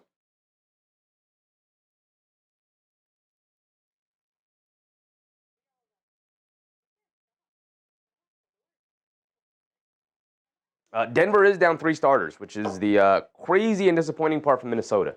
Now they have a little bit of an excuse with Edwards also now being injured, which is a bigger loss for Minnesota than any of the 3 starters being out for Denver. Without Anthony Edwards, this Minnesota team, it's like I don't know how you're going to generate consistent offense with Julius Randle kind of just being the head of the snake at that point. So, Joseph, what's up, Joe? I should have chose Bulls or 76ers too. Too late, though. He said, "Sup, Chef, you ever got you were live." Appreciate you, Joe. Appreciate you. It is late, man. It is late. It is the 3rd game of the night. I appreciate you guys hanging out with me tonight. Appreciate y'all, man. When we started the stream, I was like, oh, man, this might be the kind of night where we got like 20 viewers in the chat, 20 people in the chat, which is, those are always long nights. Those are always long nights.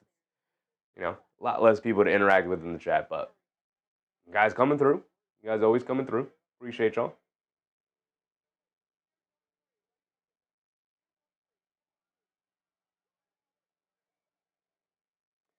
Crane said, I'm not worried. Denver is known to blow leads to the Wolves in Denver.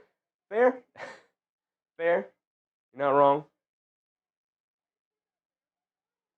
You're not wrong.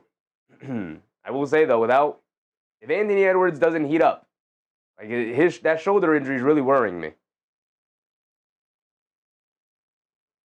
Joseph said, I'm glad to be back. Always love to watch more sports games. Appreciate you, Joseph. Appreciate you. Me too, brother. Me too. Why I stay live. That's why I stay live.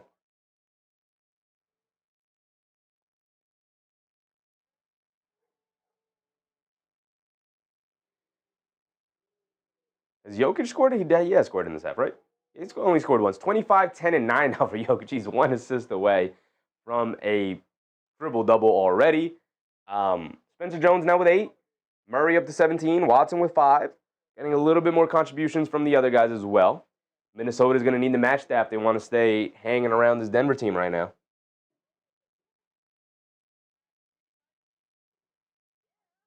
One way says, how much does Anthony Edwards have? Anthony Edwards has 18 points. Has not made a basket after the first quarter, but he has gotten to the foul line, which is the next best thing to do.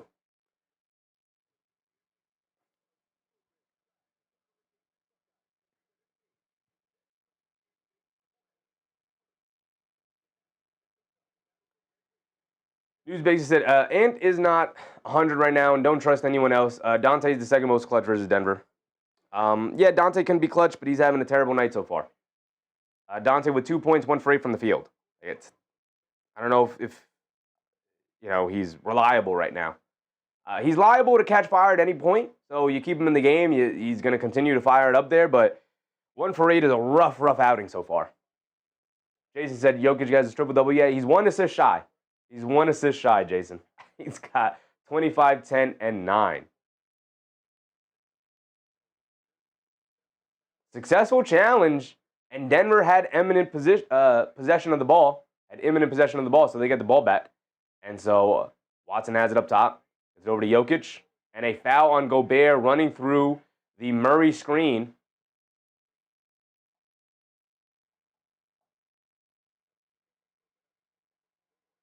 News Basis said, Julius only cooks versus crab teams. I got Denver. Fair. Not sure how accurate that is. I haven't seen enough of Minnesota versus crab teams this year, but that is Rudy Gobert's 4th foul, by the way, as he ran through the Murray screen. So now he's out of the game. So expect Jokic to cook even more now with Gobert out.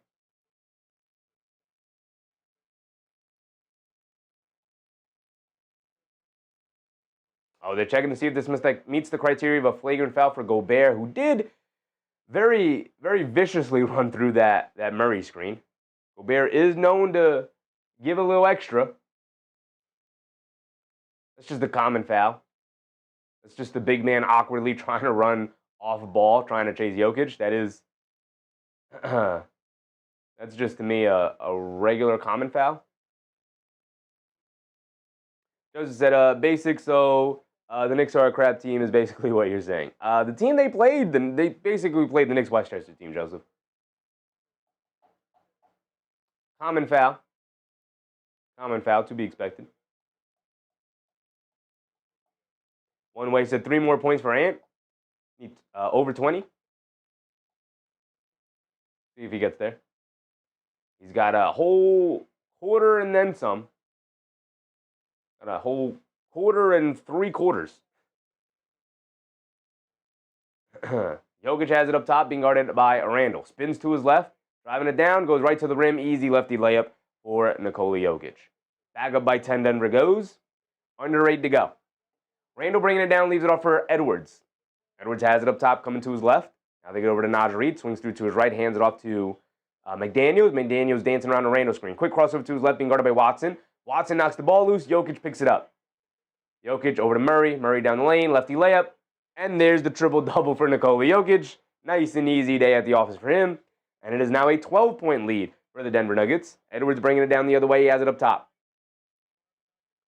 Edwards dancing with it against Murray. They show 2 defenders again. And Jokic just purposely kicks the ball. Edwards tries to pass it. Instead of Jokic going down and trying to come over the steal, he just sticks his leg out and purposely kicks the ball. Hilarious.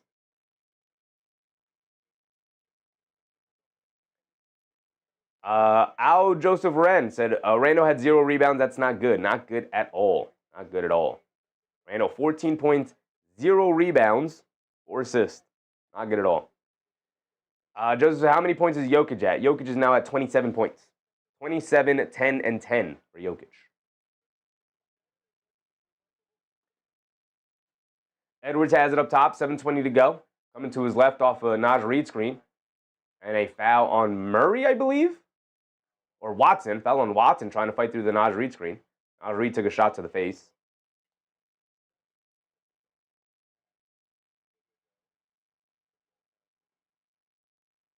Another off-ball foul. 7 minutes to go here in the third. A lot more fouls and stoppages in play in this quarter. than in the entirety of the first half. Keelahorn, what's up, Keelahorn? Bring Gobert back in. Gobert, the 4 fouls, so we probably won't see him until the fourth quarter. Game might be over by then, and they call a travel on Naj Reid.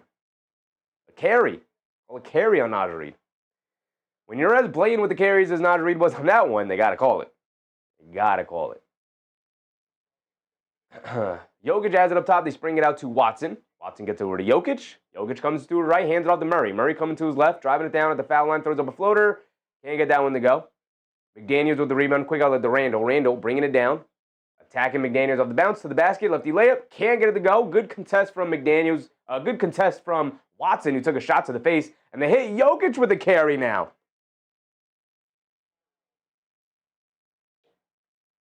Giveth and he taketh. Steven, collect cards. What's up, Steven? Merry Christmas, everyone. How about them Knicks? Absolutely, Steven. Absolutely. How about them Knicks? Championship caliber for sure. Bones Highland is in the game, coming to his left off a double screen. Down the lane, they swing it out to McDaniels, taking the baseline. Euro, kicks it out. Naj Reid, open three. In and out, can't get it to go. Randall, the offensive rebound and putback, though. Back to 10. Approaching the halfway point of this third quarter here. Jokic has it on the left wing. They show two. They kick it out. Tim Hardaway Jr. wide open three. Got it to go down for Timmy. And Tim Hardaway Jr. wants a foul on the follow-through from the jump shot. McDaniels ran into him. Normally, they've been calling that this year. They didn't give Tim Hardaway Jr. That call, though. Bones Highland coming off a Randall screen, snakes it back up top to get it back to Randall, attacking Jokic, throws up the layup, can't get it to go, probably looking for a foul call, he doesn't get it. Jokic with the rebound, over to Murray. Murray in transition to left wing three. Murray got it to go down, and this one is threatening to be ran away with by Denver here, as it is now a 16-point lead for the Denver Nuggets here in Denver. Sharon McLean, what's up, Sharon? Good night, everyone. Got to get up at 2:30 a.m. Oh, my goodness, Sharon. Get to bed. Get a good night rest, Sharon. Happy holidays. Merry Christmas to you. Hope you're having a good time. Hope you had a good day. Hope you had a very good day. As I said, Knicks definitely look like a championship team this year. Way better offense this regular season. Shout out, Coach Mike Brown, man. My goodness. Stephen Collect said, do we get Dante? Like as in the Knicks? Do the Knicks get Dante? No. Very unlikely the Knicks will be able to get Dante. Not impossible, but very unlikely. News Basis said, if the Nuggets win by 3, I cash out. I mean, up by 16. It's looking pretty good. Brandon said, sloppy basketball, but my Wolves right now are not hitting shots they normally do. Yeah, this Anthony Edwards injury, man. I know I keep harping on it. I know it's probably getting a little annoying, but it's the only chance Minnesota's going to have is if Anthony Edwards can put the Superman cape on. And with him being hampered, doesn't look like he's going to have the opportunity of doing so. So Denver playing as well as they're playing right now, knocking down shots. Seems like an uphill battle for Minnesota so far. Sharon said, great day, Chevy. Let's go, Knicks. Collectric. Absolutely, Sharon. Absolutely. Steven said, just cop the Kolek Auto RC. Nice get, Steven. Nice get.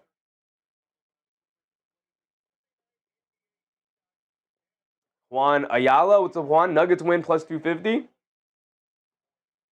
Got a nice 16-point lead right now. 5:30 to go. I should have ran the timer to catch up the timer. Barrano has it on the high post, being guarded by Jokic. Hands it off to Shannon Jr., driving to his left, flips it up the left hand, can't get it to go. Randall battles for the offensive rebound, and he gets the easy putback. They're going to need a lot more of that, but more than that, they're going to need some defensive stops. Murray bringing it down. He has it up top, being guarded by Shannon. Get over to Jokic. Jokic back over to Murray. Murray bullet pass inside the Brown. Brown lefty layup. Can't get it to go. Good defense from Naj Reid. Knocks the rebound over to Highland. Home run pass over to Edwards. Edwards gets a big throw down in transition there for his first made basket after the first quarter. A good sign there. Back to 12. Not insurmountable. 12-point game. You're right there. Murray gets it over to Jokic. Jokic has it on the left wing. Cross-court pass to Spencer Jones. Spencer Jones coming to his left. Gets it over to Bruce Brown. Tried to hit Spencer Jones, comes to the rim. Knocked away by the Wolves. A bad pass from them. Highland bringing it down. He's going to stop and pop straight away. 3 bones. Highland got it to go. It was back to 9. Timeout from Denver with 4:36 to go. And 7-0 run from Minnesota knocks it back to a 9-point game. They're right back into it.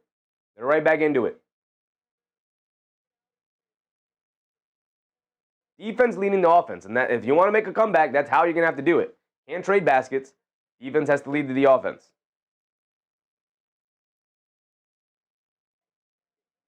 Juan said, "You're a real one live today, baby." Appreciate you, Juan. Appreciate you. We are live 6 days a week. I call it Monday through the weekend. Right? Try to take one weekend day off just to rest the voice, bring the energy levels back up, catch up on some sleep, and then set up all the player graphics that you see up here. Set up all of the new scoreboards for the games we're doing that week. When it's a one-man band, you got to take a day off just to set up for the rest of the week. Wish I could just be, hand off some of the grunt work to a producer or something, but I have to be the producer and the host and the commentator and the analyst. Go-getter, what's up, go-getter? Murray needs one more shot, and I hit big. I think he'll probably get it. Crandon said just like that. Just like that. Exactly what they need to do to stay in this game for sure.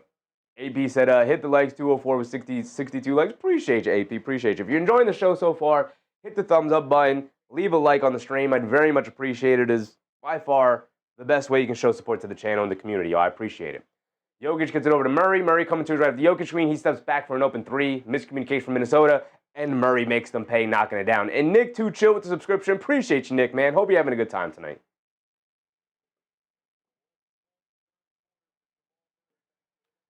Back to 12.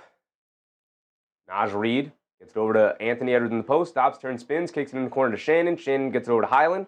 They close the airspace on Highland. He can't get the three off. He's going to dance with it now against Bruce Brown. They get over to Reid. Reid catches, pump fakes, one dribble in, puts up the straightaway three, comes up short. And Peyton Watson with the rebound. Here comes Murray. Under 4 to go now. Murray has it up top, being guarded by Shannon. Coming to his right off a Jokic screen, driving it down. Step back, mid-range fall-away jumper.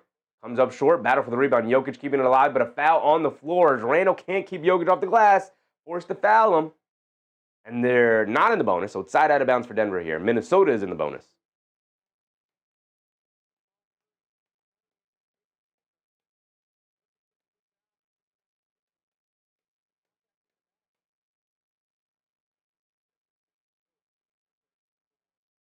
Denver gets it into Murray. Murray hits Bruce Brown, come back door, goes up against Naj Reid. Can't get the layup to go, but a foul on Naj Reid is called. Not sure I love that foul call. I got to see a replay on it. I thought Naj Reid had good verticality there. I'm going to show the replay now. I don't think that's a foul. I don't like that foul call on Naj Reid there. But Bruce Brown is at the foul line for 2 free throws. Go-getter said, I hit a power play on a prize pick. What's up, my brother? Shout out to you. Shout out to you, Go-getter. There you go. Nice grab. Nice grab, Go-getter.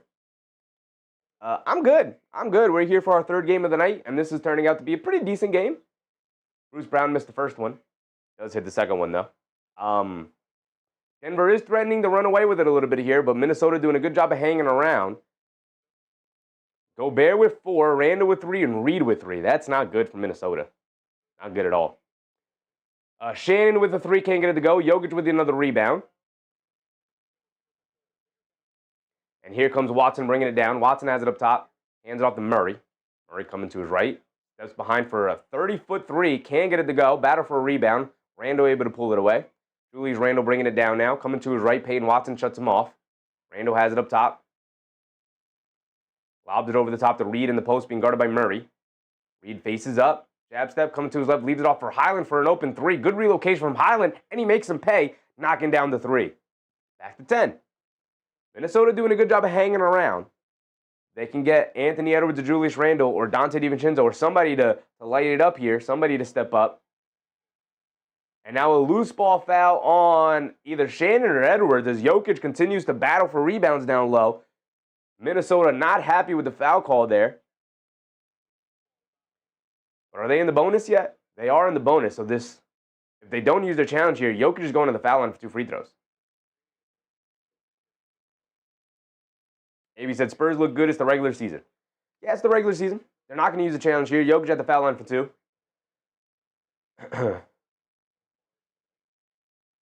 Jokic knocks down the first one. Juan said Wemby's different. Wemby is different, man. I will say the Boston Celtics looked unbeatable in the regular season and dominated the Knicks in all 4 regular season matchups. And then the playoffs came around, and the Knicks shocked the world. So anything could happen once the playoffs start. Jokic knocked down the first one. Knocks down the second one. And it's back to 12, 85-73. Under 2:50 to go here in the third quarter. Bones Highland bringing it down. Highland up top, coming to his right for Randall screen. Now coming to his left. Get it over to Randall. Randall up top, doesn't want to take the 3. Blows past Jokic for a 2-handed slam in the paint. Good drive from Randall, but you got to get some defensive stops here if you want to get back into it. Only 10. Not insurmountable whatsoever. 10-point lead in modern basketball is a whole lot of nothing. They swing it over to Watson. Watson on the left wing. Jab step. Leaves it off for Bruce Brown. Driving to his right. Down the lane. Scoop play with the right hand. Can't get it to go down. Good defense from Naj Reid. Randall picks up the rebound. Good box out on Jokic. Now here comes Highland. Hits it over to Edwards. Edwards steps back for a 3. No, they hit Edwards with a travel. Picking up his pivot foot before he dribbles the ball. Lana Mona said, working overtime. We're going through it, Lana. We're going through it. It is a holiday. We got to get these games off. We got to watch these games. Bruce Brown has it up top. Coming to his right off a double screen. They swing it over to Jokic. Jokic being guarded by Randall. Randall gives him space. He fires the straightaway 3, and he knocks it down. What can you do about Jokic? You can't play him too tight, because then he'll blow past you. You can't give him space, because then he'll knock down the 3. Can't bring multiple defenders to him, because he's 7 feet tall, and he's a great passer. You can find the open man. Naj Reid forced to kick it out of the post. Get it over to Edwards. Edwards spots up for a 3. Comes up short on it. Strawther with the rebound. 88-75. Jokic bringing it down now. Jokic putting his head down, attacking to his left. Loses the handle. He's looking for a foul call. He doesn't get it. Now here comes Randall bringing it down the other way. Randall driving to the basket. Goes up. Lefty layup. Got it to go. Good drive and take from Julius Randall. But again, really just trading baskets. It's an 11-point game. They didn't restart the timer. 1:14 to go. Bruce Brown bringing it down. Brown has it on the right wing. Attacking. Going past the defense. And the lane scoop layup. Got it to go for Bruce Brown. Shannon Jr. just giving him the open lane. Comes up limping badly. That's not a good sign. Minnesota needs as many role players as they can get. Can't afford another injury here. Edwards has it in the high post. They show 2 defenders to kick over to Randall. Randall straightaway 3. Comes up short. Jokic yet another rebound. Nikola Jokic gets it over to Watson. Watson bringing it down. Watson being guarded by Highland. Coming to his right of a Jokic screen. Putting his head down and attacking. Goes all the way to the rim for an easy one-handed jam. And lets out a big war cry under the basket as Denver goes up by their largest lead of the game so far, 15 points. They swing it over to Randall. Randall crosses over. No, 16 was the largest lead. Randall in the lane draws a foul. Can't get the layup to go, but he will go to the foul line for 2 free throws. It is 92-77. And Randall will go to the foul line for 2 free throws with 24 seconds left to go in the third quarter here.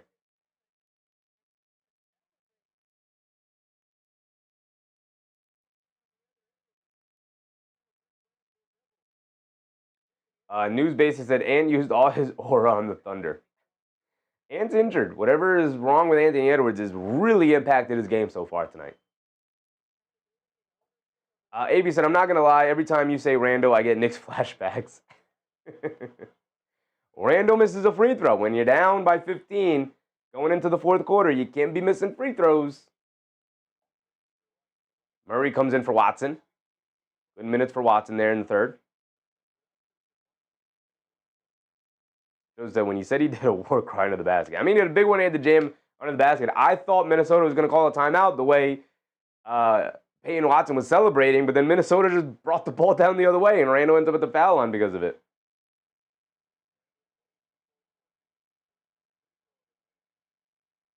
Randall does at least knock down the second free throw, split them. 78-92, a 14-point lead for Denver, as Jamal Murray will bring it down. Murray has it up top, being guarded by Edwards.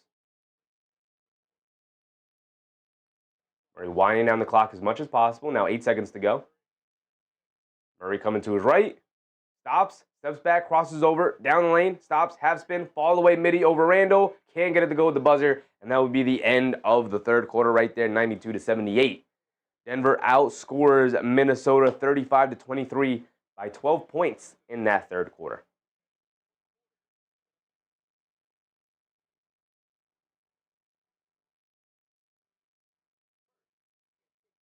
AB said, I'm not going to lie. Oh, I read that one already. The Randall gives you flashbacks. Randall now with 4 rebounds at least. 23, 4, and 4 for Julius Randall. 10 for 19 from the floor. They need somebody not named Anthony Edwards to step up. We're just going to go down with Anthony Edwards has an injury, and it is what it is. Going to have to find another way to win. It's difficult when you're going up against the best player in the world. And Nikola Jokic with 32, 14, and 13. My goodness, what a ridiculous stat line that is so far. He's a plus 24 tonight. So was Peyton Watson. Peyton Watson with 7.3 rebounds, 2 turnovers, 3 steals, though, for Peyton Watson as well. Jamal Murray with 25, Jokic with 32, Hardaway with 13. Spencer Jones giving him a little bit more with 8. Peyton Watson giving them a little bit more with 7. Didn't get a whole lot of the bench in the game. Bruce Brown got in the game. We saw a little bit of Straw there. Haven't seen Valanciunas. Haven't seen Najee yet. Going with a mostly 7-man rotation. Kind of only just a 6-man rotation so far tonight for the Denver Nuggets. Again, down 3 starters. Kind of is what it is.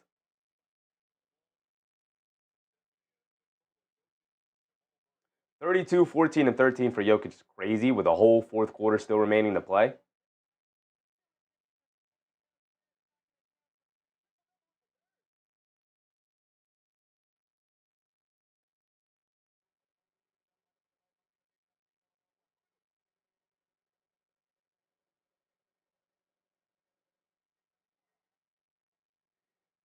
As for the Timberwolves, Randall with 23, Edwards still sitting with 20 points. Scored 14 in the first, 6 points since then.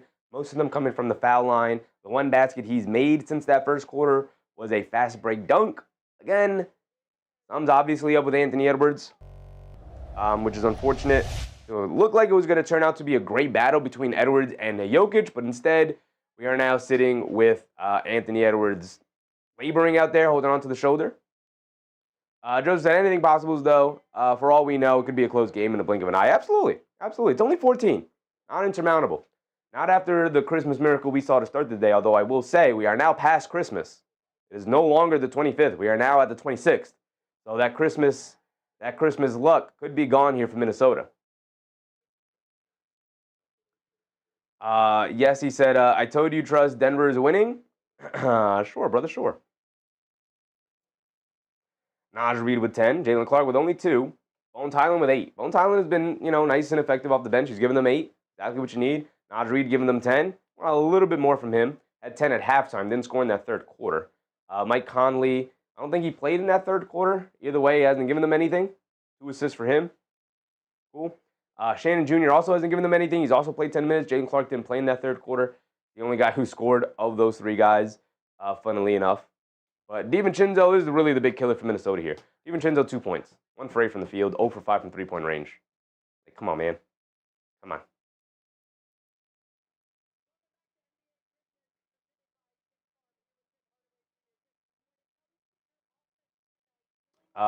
El Guapo, Zombie X. What's up, Zombie? It's Xmas in Oregon. It is still Xmas on the West Coast, right? But here on the East Coast, that Christmas is over. As Naj Reid spins in the lane, gets the foul, gets the layup. Going to the foul line for one more.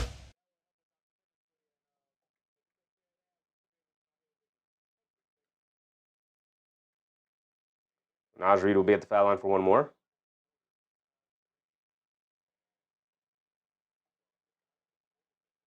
And he knocks down his free throw. It's down to 11.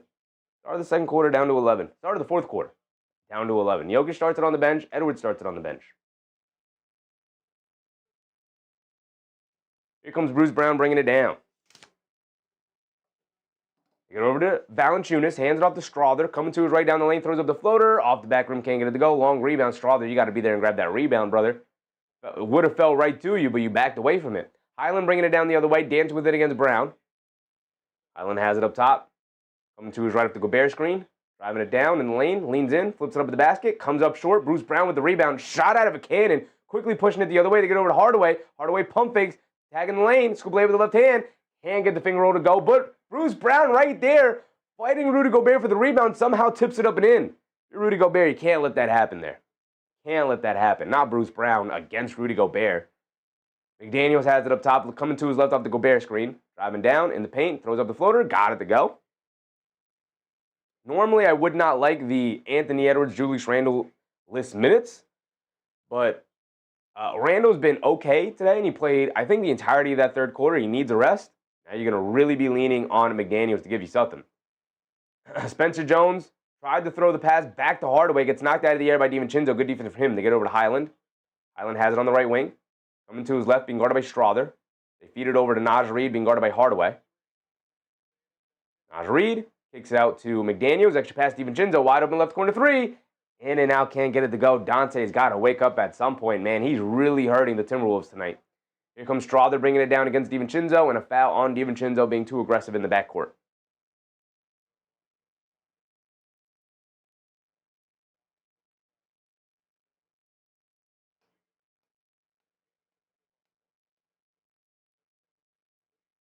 News base said Dante only plays good versus the Warriors and crappy teams. Hey, man, send him back to the Knicks. We'll take him. We'll take him. We'll happily take him back on the New York Knicks. Bruce Brown bringing it down. Brown has it up top, being guarded by McDaniels. Get it over to Strother, curling to his right off the screen. Gets into the mid-range, pulls it back out. Strother gets it over to Valanciunas. Valanciunas hands it off to Brown. Brown in the mid-range, dancing with it against McDaniels. They get it over to Valanciunas. Shot clock winding down. Being guarded by Gobert. Valanciunas stops, turns, leans in, steps through, gets swatted out of there by Rudy Gobert. Valanciunas, I don't know what you were thinking there, brother. A great recovery from Gobert. Here comes Highland pushing it the other way. Dribbles it off his own foot. Good defense from Hardaway to step in there. Bruce Brown bringing it down. Crosses over to his right. Down the lane. Scoop layup against two defenders. Can't get it to go. Spencer Jones picks it up. Draws the foul. Gets the layup. No foul. My bad, but he does get the layup. Where is the foul? I don't know. Raj Reed was hanging all over his backside, but either way, here comes McDaniels the other end, and he looks to answer right away with a Euro layup around Valanciunas in the paint. And now the Denver Nuggets will bring it down the other way. 9:30 to go. Hardaway hands it off to Strother. Now over to Valanciunas. Valanciunas has it up top. Hands it off to Strother. Strother gets blocked by DiVincenzo. Terrible decision from Strother there. Here comes McDaniels bringing it down the other way. Euro steps down the lane again and gets fouled going to the basket. He's going to the foul line for 2 free throws.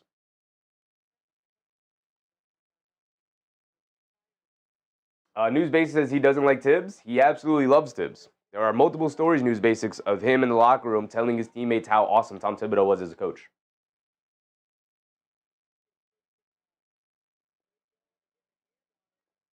Read the Fred Katz article where he wrote about Dante DiVincenzo waxing poetic about his time being coached under Tom Thibodeau. Aiden, what's up, Aiden? Can Gobert grab 5 more boards and assists? Possibly. Lawrence, what's up, Lawrence? Who's going to win? Denver has the advantage right now. 10-point lead. Murray back in the game. McDaniels knocked down the first one. Knocks down the second one. There you go, McDaniels. Got to knock down your free throws if you want to mount this comeback. It's back to single digits, back to 9. Speaking of 9, 9 minutes to go. Murray has it up top, coming to his right of a double screen. Murray driving it down, stops, pulls it back, has it on the right wing. Being guarded by Highland, crosses over to his right, leans in, kicks it out. Hardaway, left corner 3. Hardaway knocks it down. And it's back to a 12-point lead for Denver. Highland gets it over to Gobert, back to Highland. Highland gets it over to Gobert, back to Highland. Highland coming to it right up the Gobert screen. They swing it over to Naj Reid. Naj Reid hands it off to DiVincenzo. Quickly fires a 3. Comes up short on it. DiVincenzo killing his team tonight, man. My goodness, Dante. Here comes Bruce Brown bringing it down the other way. Brown has it up top. Brown directing traffic. Brown hands it off to Murray. Murray being switched onto by McDaniels. Murray against McDaniels here. Not a good matchup for Murray. Shot clock winding down, just steps back for a 3, puts it up, can't get it to go. Highland with the long rebound, bringing it down the other way. Highland coming to his left. 8 minutes to go now. Highland dancing with it. Minnesota's got to build some momentum here. Naj Reid with an open 3. Can't get it to go down. How many open looks is Minnesota going to miss tonight? Time is winding down on them. Hardaway bringing it down to get over to Murray. Murray coming to his right off the Valanciunas screen. Pocket pass to Valanciunas against Gobert. Gobert with the left hand. Got it to go. Finally, Valanciunas gets a finish in the paint over Gobert. And back up to 14 just like that. And time winding down in Minnesota. They don't even have momentum right now. Get over to Gobert, back to McDaniels. Coming to his left off the handoff. Pocket pass to Gobert. Off his fingertips. Not a good pass from McDaniels. Pass was way too low. And it's a turnover on Minnesota and McDaniels. Gotta expect Randall and Edwards to come back to the game at some point if you are going to try and make this comeback happen, unless Minnesota is just going to wave the white flag. Only a 14-point game. Gotta expect them to make one run with 7 minutes to go, more than enough time. Murray has in the post against Highland, spinning to his left, down the lane, throws up the floater off glass, can't get it to go. Highland, good defense, and snags the rebound. Now he's quickly pushing it the other way. Highland leaves it off. McDaniels walks into an open three, can't get it to go. DiVincenzo batters for the offensive rebound, shoves it over to Gobert for an easy one-handed slam. Good decision from Donte DiVincenzo there. They're back to 12. Minnesota not going away quietly, but time is winding down on them.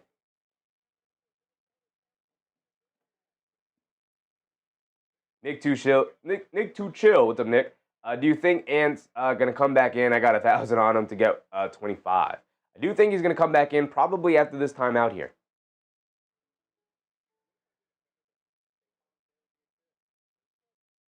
Guy said I took Ant under and injured. And is injured. But he got injured in the first quarter, and he's remained in the game ever since. So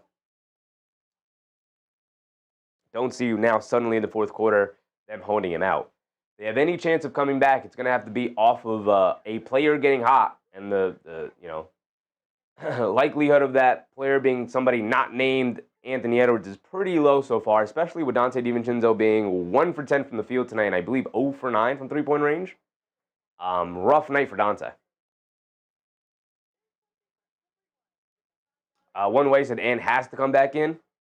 I would think so. I will say every team has a different philosophy on when to bring their star back into a game. Usually, the idea is that you will sit your star to start the fourth quarter, and then bring them back in. The Knicks, and I think what most teams end up doing is bringing their star in at around the 8-minute mark of the fourth quarter to end the final 8 minutes of the game and look to close it out. What I saw from both Minnesota and from Denver is that they brought their star back into the second quarter, which kind of replicates what happens in the fourth quarter. Brought their stars back in around the 6-minute mark. So Jokic still on the bench, Edwards still on the bench. We'll see. There's 7 minutes to go, so they might wait one more minute. They might bring them back in after this timeout. We'll see. We'll see who they come out with. Guy said, I got him under 31. He's at 20. I think you're pretty safe the way he's played so far. Caden Eastwood, what's up, Caden? Need some Ant and Randall back in? For sure. One way said, I need Ant for half a point. That's so crazy. You can't even score half a point. You need him for one more point then to get the over.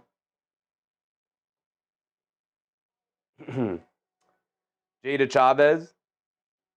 You need Naj Reid under 14.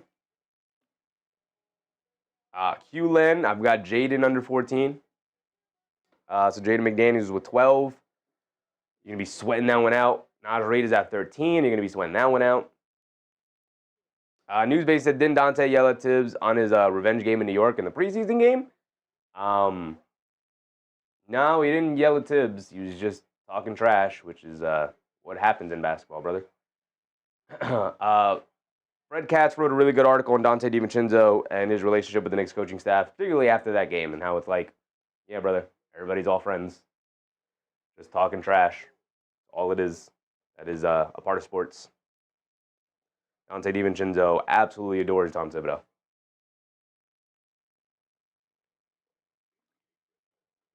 Hugh Lynn said, do you think Jaden will play out the rest of the game? I do, brother. He will play the rest of the game, most likely. Anthony Edwards is coming back in. Nikola Jokic is also coming back in. Peyton Watson is also coming back in. Julius Randle will remain on the bench.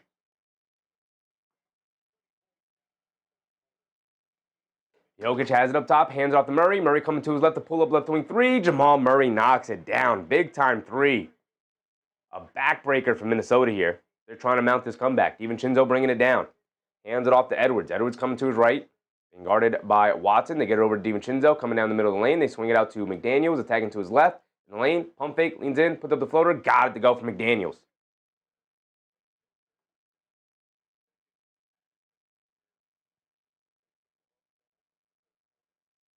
Murray will bring it down. And we are at the halfway point of the fourth quarter here. 6 minutes to go. Spencer Jones gets it over to Jokic. Jokic up top. Swings through to his left on Gobert. Driving it down. Spins to his right. Flips it up to the right hand. Got it to go for Jokic. Continues to dominate the game so far.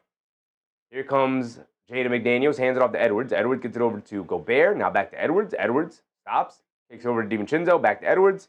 Coming to his right. Has it on the right wing, being guarded by Watson. Crosses over to his left. Leans in. Stop. Fall away for Edwards. Rattles it in. They need him to get hot.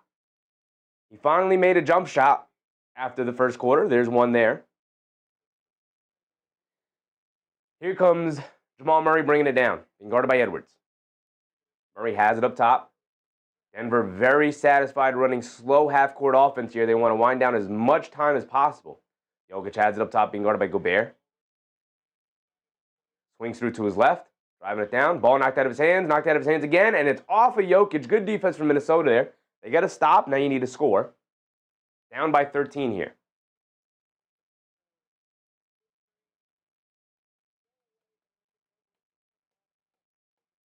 Ethica, what's up, Ethica? Do you think Edwards will make 5 more points? Probably. Jokic up to 34 points now. Under 5 to go. Edwards gets it over to McDaniels. McDaniels along the baseline, steps through, kicks it out. DiVincenzo, extra pass to Edwards. Edwards lines up a 3 over Spencer Jones. Comes up short on it. Randall, who's back in. The offensive rebound goes up. Draws the foul on Jokic. He's going to go to the foul line for 2 free throws. He couldn't get the layup to go, but he will be at the foul line for 2. One of the best ways to mount a comeback, threes and free throws. Not knocking down threes. Try to find your way to the foul line. Obviously, none of this matters if they can't continue to get stops on Denver. Denver is the best offense in the NBA so far this year. Even down 3 starters, if you have Jokic out there and you got Murray out there, you still got a hell of an offense. Tim Hardaway Jr. is coming in for Bruce Brown. Ethica overtime. Wouldn't mind it. Wouldn't mind it.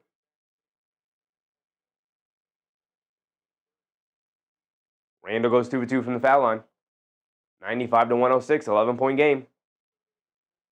4:45 to go. Murray bringing it down. Being guarded by McDaniels.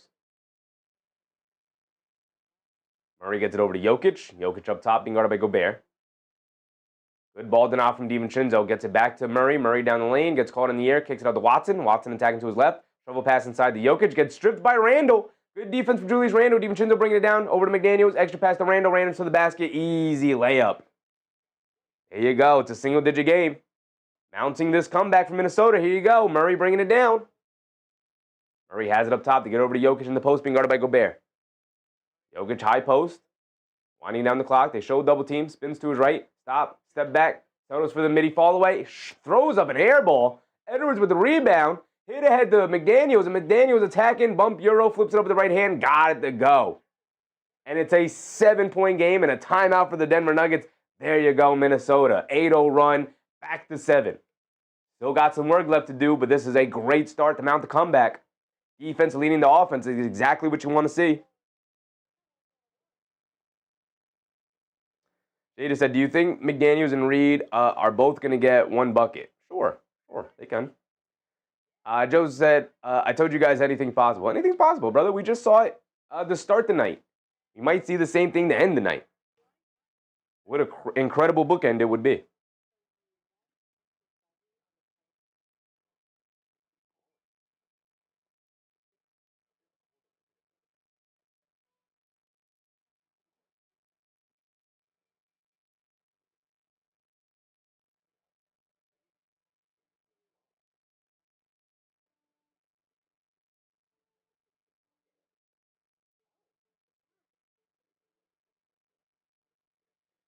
That guy out, he said, I hope this is one of those nights. It might be. It might be. The bookend and to bookend the night with a 17-point comeback in the fourth quarter for the New York Knicks, with a 14-point comeback for the Minnesota Timberwolves here against the Denver Nuggets, would be an incredibly entertaining night for sure. Mowata, what's up, Mowata? Do you think Mike Conley can get one more assist? Sure. Brother BKL Sports Entertainment Show, what's up, BKL? What's happening, Chevy? Merry Xmas and dope years. Appreciate you, BKL. Merry Christmas to you, my brother. Merry Christmas to you. TTV John, what's up, John? Come on, Edwards, 3 more points. I'm sure he can get it, especially trying to mount this comeback. They need him to score.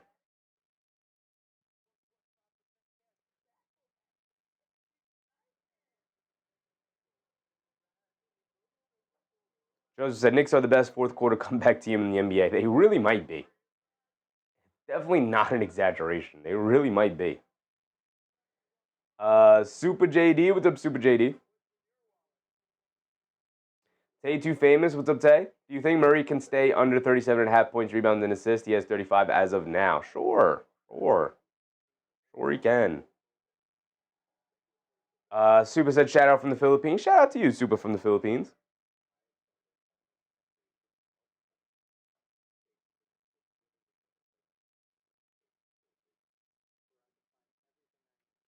Under 4 minutes to go with a 7-point lead for Denver. You obviously have the advantage, but it's not a comfortable lead anymore. And Minnesota is building momentum, which is the thing you don't want to have happen. Right? Even if they score, you don't want to give them any momentum to feel like them coming back is still possible. But this half-court offense that Denver seemed very, very content in running to try and run down as much time as possible seems to be backfiring a little bit. Angel Ortiz, what's up, Angel? Appreciate the commentary, bro. Appreciate you hanging out with me, Angel. Appreciate you, man. Q Linson, man, Nas and McDaniels sold me so hard.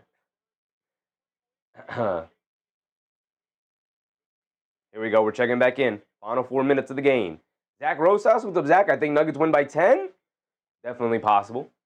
Murray coming to his right. Kicks it up top to Jokic. Jokic a wide open straightaway 3 over Gobert. Off the back rim, can't get it to go. Rebound out to Gobert. Now here comes DiVincenzo bringing it down. DiVincenzo shovels it over to Randall. Randall attacking to his right. Spins back to his left in the lane. Spins back to his right. Goes up. Gets the contact. Gets the layup. And one for Julius Randle. The foul. Also called as he got the floater to go over Spencer Jones. 5-point game with Randle the foul line for one more. It can cut it to 4 here.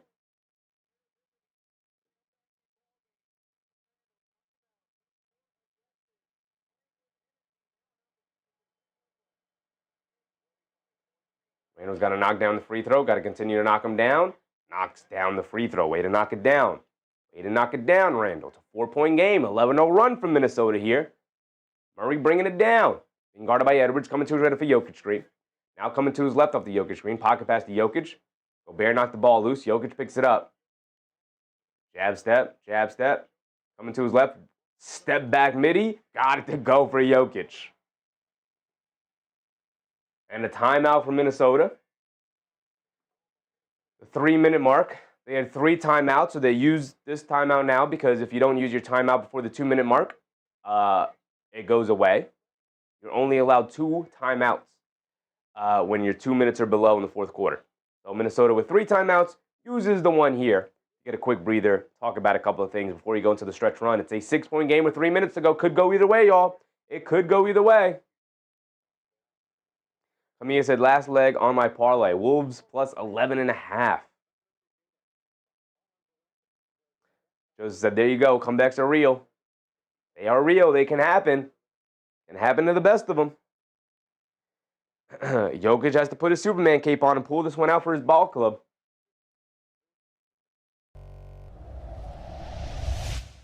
Jokic with 36, 13, and 14 with 6 turnovers.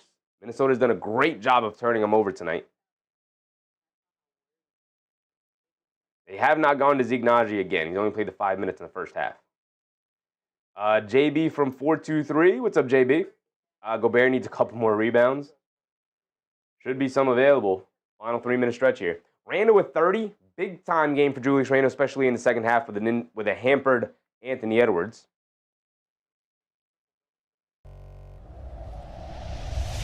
Here we go. We're checking back in.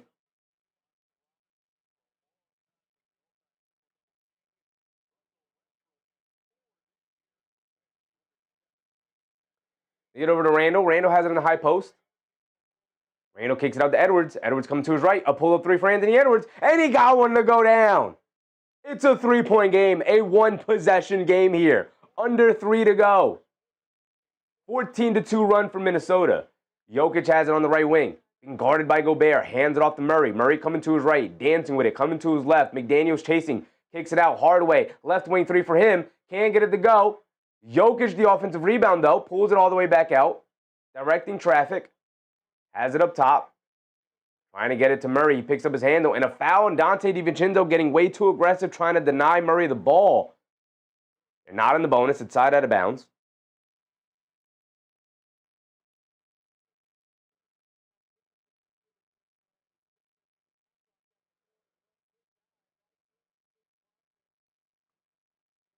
They get it into Murray. Murray up top. 2:30 to go. Murray being guarded by McDaniels. Coming to his left up the Jokic screen. Step back three from Murray. Can't get it to go. Off the back rim. DiVincenzo with the rebound. It's a 5-on-4 as Murray's late to get back as he hit the floor. They get over to Edwards. Catches. Pump fake. Driving to his left. Hard to the rim. Through the chest of Nikola Jokic. Gets the layup to go. It's a one-point game, y'all. Here comes Minnesota. Denver bringing it down. Denver only has one timeout remaining. Minnesota has two. It's a one-point game. Jokic has it up top. Jokic coming to his left. Sprays it out to Murray. Murray fires another three. He's open, and he knocks it down over Gobert, who's late to close the airspace. Under 2 to go. 4-point lead for Denver. Anthony Edwards gets it over to Randall. Randall, jab step, driving to his right, and they get Randall with a travel, moving before moving his pivot foot before he put the ball down.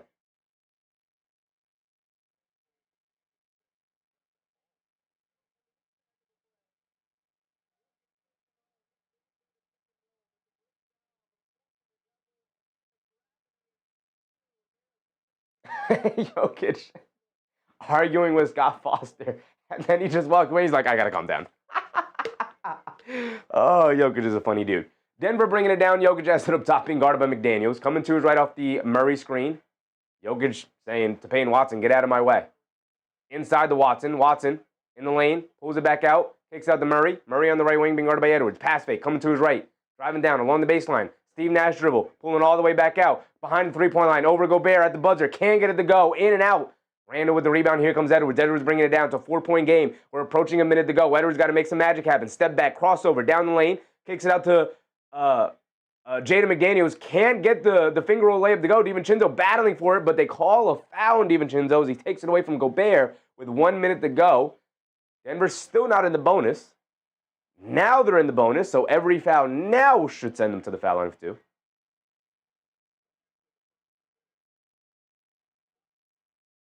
So it's side out of bounds for Denver here. But now any other subsequent foul will put either Denver or Minnesota at the line, both teams in the bonus, 1:05 to go, and a full Minnesota timeout here. 4-point game, Denver will get the ball back. Moa Wada, just 1 assist, end game for Nuggets for a 20,000 times odds, lay everything hit. I believe in me. Shout out to you, brother. Shout out to you. Joseph said Dante's screwing up both sides of the ball tonight. Yeah, not a good night for Dante DiVincenzo whatsoever. Still 1 for 10 from the field. 6 boards, 7 assists. But man, rough night for Dante. Mia said, I need Wolves plus 11.5 for $1,200. You're probably not going to get it. This is a close game. Now Dimitri said, Merry Christmas once again, Chevy. Merry Christmas to you, Niall. Appreciate you, Niall. One Way said, does that count as a rebound for Joker? I believe it does. I believe it does count as a rebound for Joker. Jokic with 36, 15, and 15 for Jokic. Just the calm 36, 15, and 15. Does have the 6 turnovers, but just really chill. Really chill 36, 15, and 15. Just another day at the office for Nikola Jokic.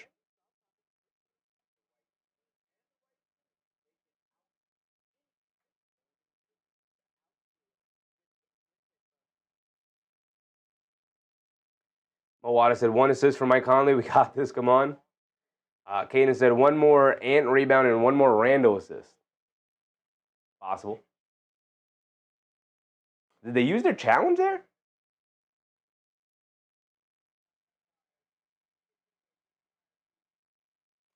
They did use their challenge. Not sure about that one. Minnesota loses their challenge. They lose their timeout. They have 1 timeout remaining. Denver has 1 timeout remaining. And the ball will just go back to Denver here. Bankroll Vlogs. What's up, Bankroll? It seems it takes the game so long to end when we got a team for money line. So Denver will bring it down. Unsuccessful challenge. Murray will bring it down against Edwards. Coming to his right, he has it up top. Murray being guarded by Edwards. We're under a minute to go. Get over to Jokic, being guarded by McDaniels. Backing down McDaniels, backing him down. They show 2. Inside pass to Watson against Gobert. Goes up, gets blocked by Gobert. Spencer Jones right there for the putback, though. That might be a little bit of a dagger. 6-point lead. Let's see if Minnesota can work a miracle here. They hand it off to Edwards. Edwards being guarded by McDaniels. Coming to his left off the screen. Crosses back over to his right. Pull-up screen for him. He's got space. Can't get that one to go. Gobert, the offensive rebound, though. Gets stripped by Joker. DiVincenzo picks it up. Shoves it over to Edwards. Edwards gets stripped. No, fouled. So 3 free throws for Edwards. He got fouled on a 3-point attempt. Not a good foul for Murray. Murray raised his hand, though. He did foul him. That's a bad foul. It's going to send Edwards to the foul line for 3.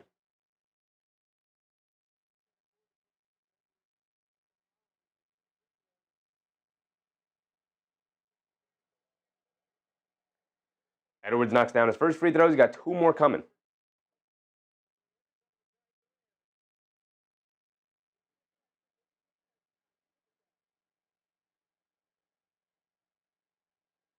Edwards made the first one.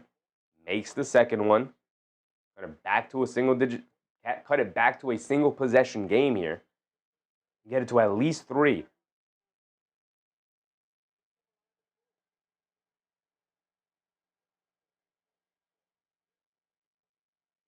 Edwards does cut it to a 3-point game. 113, 110, 30 seconds to go. Looks like they're going to try and play it out here. Try and play some good defense. Murray has it up top, guarded by McDaniels. They want to take down the time as much as possible. It's about a 6-second difference between game clock and shot clock. Murray driving to his right, spins to his left against McDaniels, stops, inside pass. It's a turnover. Dante picks it up. Hit ahead to McDaniels. They're going to give McDaniels the easy 2. But now you play the foul game. Both teams have a timeout. Now you're going to play the foul game. And a timeout for Denver. 4.8 on the clock. Joe said, I don't know why, but I'm just thinking about Mickey Mouse while watching this game. It's a 1-point game. Minnesota was a 3-on-2 fast break. It wasn't great spacing for Minnesota to clear out for a 3 there, unless McDaniels really sprinted to the corner and went for the 3. Instead, he just continued to run the lane and went to the basket. DiVincenzo gave it to him. Denver very, very much conceding the open layup there. Doesn't matter. They'd rather them take the layup than go for the 3. They're going to trust their free throw shooting here. Edwards ends up with 30 tonight. He's got 30. Randall's got 30. Jokic has 36. Murray has 31. The Stars absolutely showed up and balled out today. Jason said, does Minnesota have timeouts left? They do. They have 1 timeout remaining, Jason. Denver used their final timeout here. So Denver will have the ball back after this timeout, but they have no more timeouts remaining. Minnesota has 1 timeout remaining. So they'll inbound it. They'll obviously go for the steal. If you don't get it, you foul right away. You play the free throw game.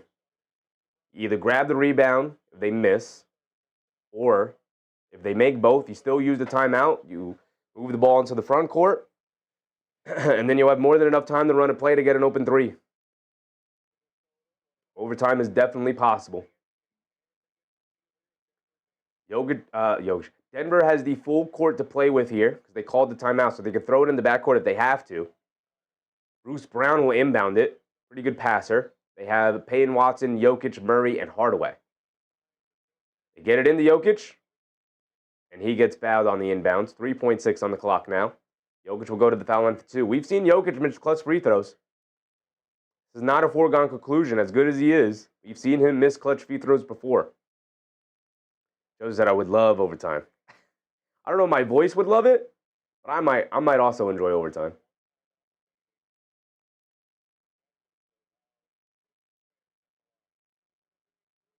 Jokic knocks down the first one.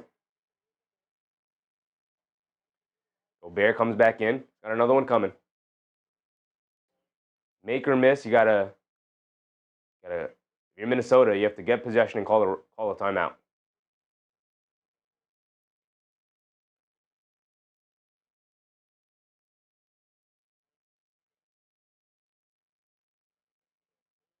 Jokic, 2 big clutch free throws for Nikola Jokic.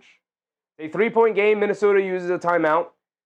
You have 3.6 seconds to go to draw up a play here. 4-3. The timeout will move the ball into the front court. Here we go. Here we go. No timeouts remaining for either side. Both teams in the bonus. Upon the inbounds, expect Denver to go for a foul immediately. So with this situation, Dante hasn't had anything tonight, but he's still the most dangerous shooter on the court for Minnesota. You have Anthony Edwards out there, who is a 40-plus three-point shooter, and your go-to star. It looks like they're going to bring Naj Reid into the game. They're going to keep Gobert out there. They're going to have Randall out there as well.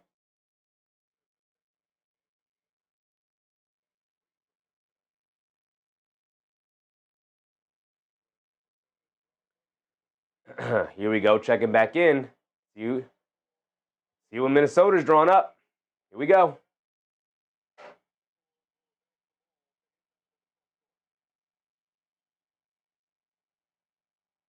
Juan said, is there a certain I can look out for the streams? I don't know what you mean, Juan, but we are live Monday through the weekend. We cover basketball games 6 days out of the 7 days of the week. Here we go. Here we go.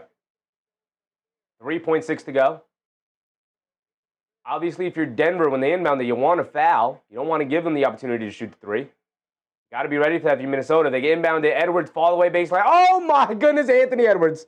Hits the corner three, 1 second to go. No timeouts remaining. But the refs immediately signal to check to see if it's a three-point shot. They're going to check his feet.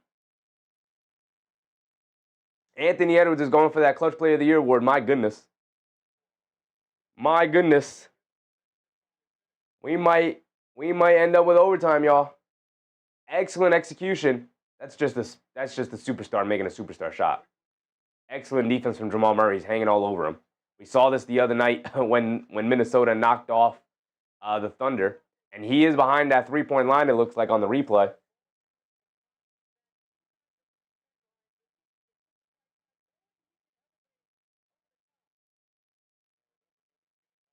Shoulder looking good for Anthony Edwards now. Shoulder's looking perfectly fine. No timeouts for Denver, so they have to go the full length of the court in 1 second.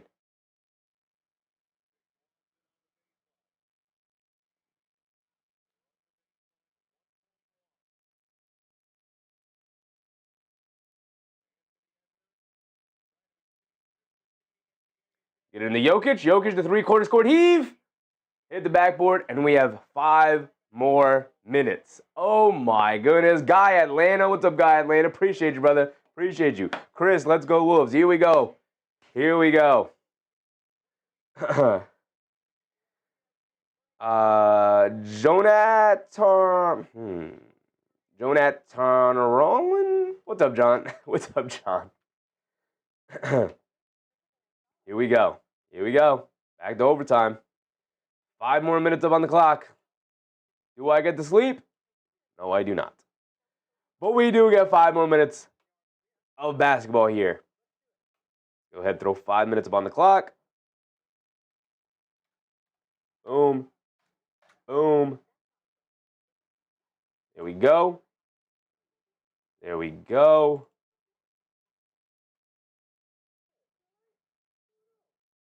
And do we have overtime? No. Here on the Chevy Show, we have the faded 5th quarter. We jump up to the 5th quarter now. Throw 5 minutes up on the clock. Here we go. Tied at 115. Denver giving up a double-digit fourth quarter lead. Here we go. Here we go. You know what? Sleep is overrated, y'all. Sleep is overrated. Healthy vocal cords? Overrated. 3 basketball games, one of them going into overtime, 2 big comebacks. That's what I like to see. That's what I like to see. Youngin, what's up, Youngin? Appreciate you, brother. Thank you guys for hanging out with me tonight.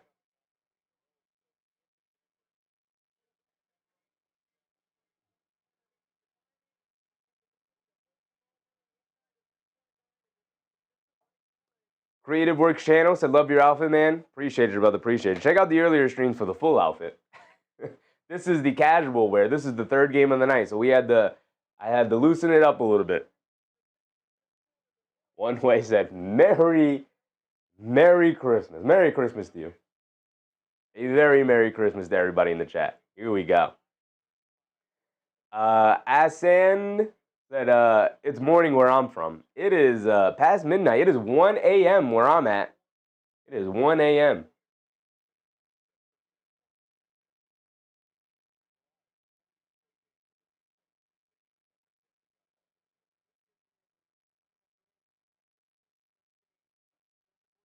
Camilla said, good job, bro. You hold it down. Good broadcasting. Appreciate you, Camilla. Appreciate you.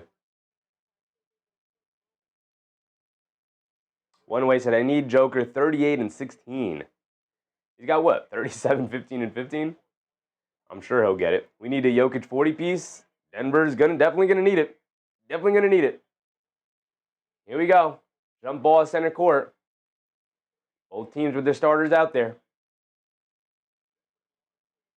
Throw 5 minutes on the clock. May the best team win. Dramatic, what's up, Dramatic? What do you think about Rudy rebounds?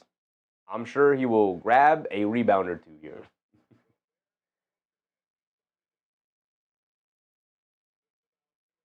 Gobert wins the tip, and Edwards has it up top.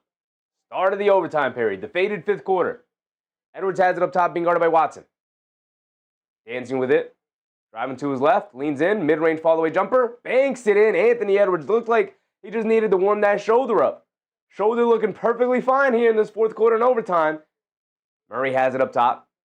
Their first lead since the 2nd quarter, the Timberwolves. Took to the overtime period, but a foul on McDaniels. That was Murray out on the perimeter. Ant-Man heating up, Creighton, absolutely. Ant-Man heating up.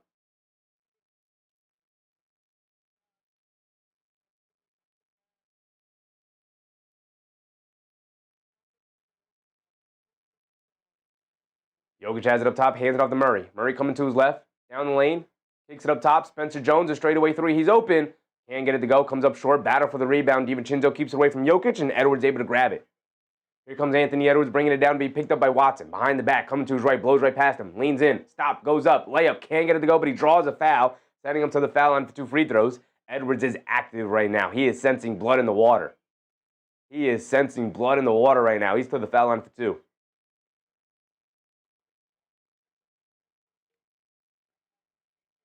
Niner gang, what's up, Niner gang? Show the Nugget stats? I would, but then you can't see the game cast, brother. Tell me what you want to know, I'll let you know. Edwards knocks down the first free throw.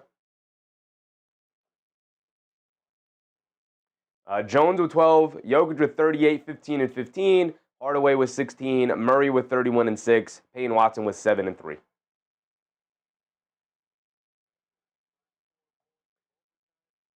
Edwards knocks down both free throws. 4-point lead for Minnesota with 4 minutes to go. What a turnaround for the Timberwolves. Here comes Jamal Murray bringing it down. 4:10 to go. Murray has it on the left wing. Coming to his right after the Jokic screen. Get it over to Jokic. Jokic high post being guarded by Edwards. Backing him down. Steps through. Down the lane. Kicks it out. Extra pass. Hardaway. The right wing. Sidestep. Puts up the 3. Rushed it. Off the back rim. Can't get it to go. Battle for the rebound. Knocked out by Spencer Jones. DiVincenzo picks it up. It's a 2-on-1 fast break. DiVincenzo to the lane. Gets fouled by Jamal Murray, sending him to the foul line for 2 free throws. Creative said, the Fangs are out. Let's go, Wolves. DiVincenzo to the foul line for 2. He can extend the lead to 6 here in overtime. DiVincenzo has been horrific tonight. 1 for 10 from the field, 0 for 7 from three-point range, but at the foul line could help extend the lead for his team here. Knocks down the first one. I forgot to give... Oh, yeah, we're good. Makes the first one. 5-point lead for Minnesota. DiVincenzo has one more coming.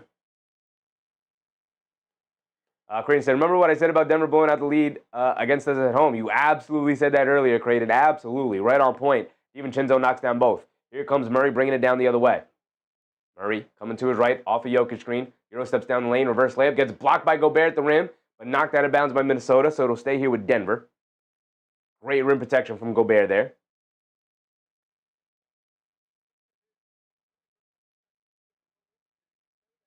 Relatables, what's up, relatables? We need to lock in Nuggets. Murray lobs it over the top to Jokic. Jokic has it at the three-point line, being guarded by Gobert. Directing his teammates. Swings through, looking to draw a foul, and a late foul call is called. Should be a foul on the floor. It's a side-to-side swing through from Jokic. Should be a foul on the floor. Should not give him free throws for that. Should be side out of bounds. Should be side out of bounds. Showing the replay that is absolutely the swing through move that they should not be giving free throws to.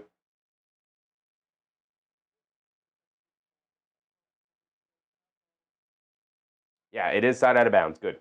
Good. I was worried they're going to give him free throws. Side out of bounds. They get it into Murray. Murray on the left wing coming to his right. Crosses over. Dancing with it against McDaniels. Murray gets it over to Jokic. Jokic being guarded by Randall. Swings through to his right. Spins to his right. Stop. Turn. Half spin. Kicks it out. Spencer Jones wide open right corner three. Can't get it to go. Battle for the rebound. Jokic had it. Lost it. Watson with the rebound to kick it out. Hardaway a three over DiVincenzo. Well short. Great active defense from DiVincenzo there. I've been harsh on DiVincenzo tonight, but excellent defense and effort on that possession. Edwards has it up top, directing traffic, telling guys, you go over here, you come over here. Edwards coming to his right off the screen to pull up three. Anthony Edwards, he said, I'm sending y'all home tonight. Anthony Edwards putting the Minnesota Timberwolves up by 9 here in this overtime period. The faded fifth quarter going Minnesota's way. Ooh, my goodness. Anthony Edwards up to 40 tonight. He had an explosive first quarter, got injured, was quiet the rest of the game, woke up at the end of the fourth, rallied his team back down by 12 in the fourth, getting them into the overtime period, knocking down that corner three, and completely took over the overtime period. Woof. Niner Gang said, my kids say Merry Christmas, go Timberwolves. Shout out to you, Niner Gang, and your family, man. Appreciate you. Merry Christmas to you guys. Crandon said, I know Ball told you Ant-Man for 40 plus on lock. I know you were sweating bullets, Crandon. I know you were sweating bullets, and you were like, uh-oh. But Anthony Edwards absolutely finally came alive, and here he is. Being the superstar that he is. Having his Christmas Day moment.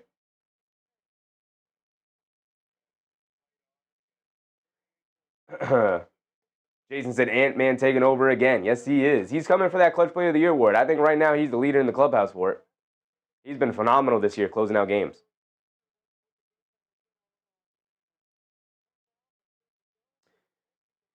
Comes Denver bringing it down. Look, they got 3 minutes to go to 9-point game. Not impossible, but they've been terrible so far in the fourth quarter. They have yet to score. They get it over to Jokic, a right wing three. And there he goes. Jokic knocks one down. Edwards bringing it down the other way. He's looking for an answer. It's a 6-point game. Edwards almost loses the handle. Payne Watson, good defense. Edwards still able to recover it. Pull up three. He's feeling it. In and out, can't get it to stay. Gobert, offensive rebound, battle for it, goes up, gets blocked. Murray able to grab it. Here comes Murray bringing it down the other way. It's a 5-on-4. They shovel it over to Hardaway. Hardaway, a left wing three. And he got to the go, and just like that, it's a 3-point game. Told you, not over yet. Told you, not over yet. Here we go. Here we go. 2:20 to go. Edwards bringing it down. Being guarded by Watson. The 3-point game, 124-121. Edwards crossing over to his right, coming off the Gobert screen, driving it down. They show two. They swing it out. McDaniels on the left wing, attacking to his right, crosses over to his left, leave it off of Randall. Randall attacking, runs right into Murray, and a blocking foul on Jamal Murray.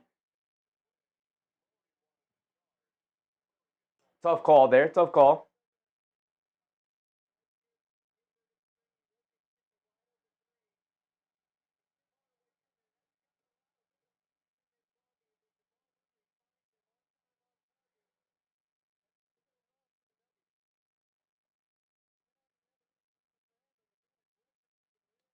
Tough call on Murray. Could go either way. Randall's going to be at the foul line for 2, though. He was going to the basket. 3-point lead. Randall can extend it to a 2-possession game.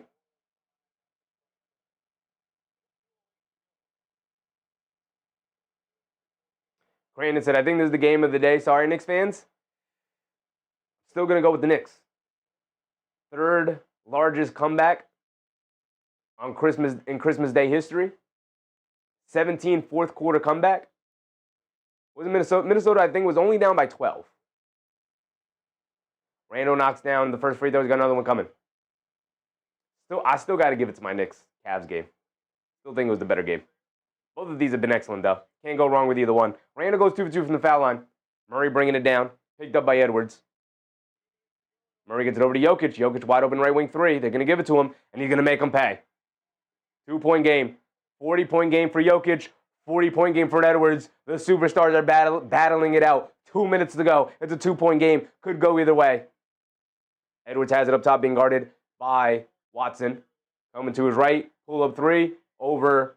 Watson can't get it to go. Gobert with a wild try and put back. Just pulled the rebound down, Gobert. What was that? Here comes Murray bringing it down the other way. Slips. Almost falls. Steps back up, being guarded by Randall. Picks up his handle. Gets it over to Jokic. And a foul on Julius Randle, doing way too much against Jamal Murray there. Way too much.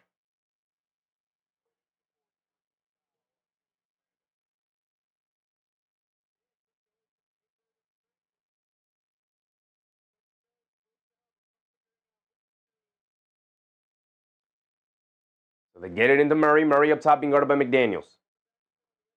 1:30 to go.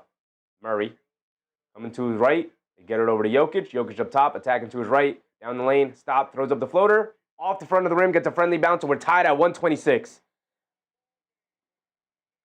Here comes McDaniels bringing it down. 11-2 run for the Denver Nuggets in a overtime period. In the faded 5th quarter, the Nuggets are doing this. Randall coming to his right at the Gobert screen. Sidestep 3 over Spencer Jones. Comes up well short. Hardaway with the rebound. Here comes Denver. Brandon, where are you, brother? Where are you? Murray has it up top, coming to his right at the Jokic screen. Pocket pass to Jokic. Jokic in the lane. Stops, turns, spins. Ball knocked out of his hands. And then he tries to knock it over to Murray. The loose ball. Back to Jokic. Gobert jumps the passing lane. And a loose ball foul on Jokic. With 54 seconds to go, both teams in the bonus will send Gobert to the foul line for 2.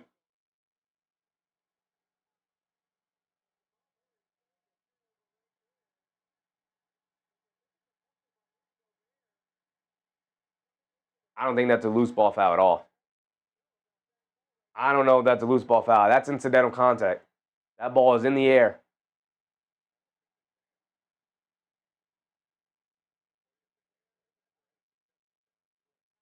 Denver is going to use their challenge here.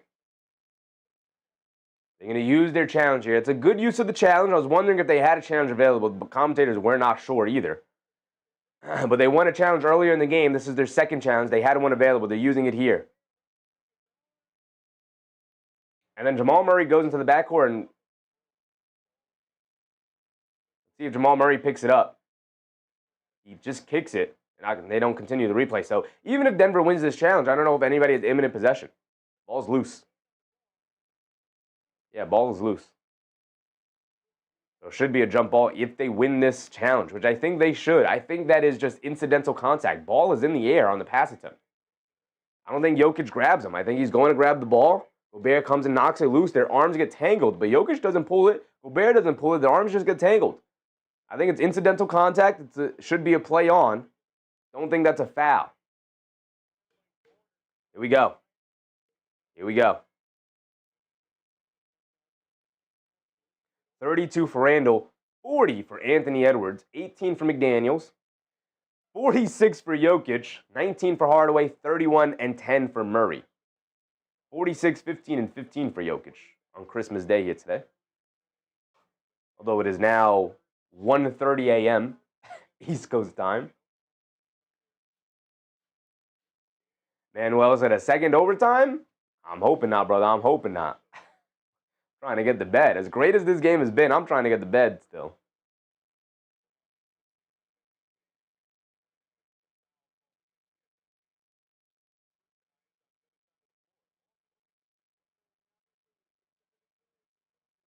Nebu said, hoping for the buzzer beater. That would be a glorious way to end this pretty good Christmas Day slate.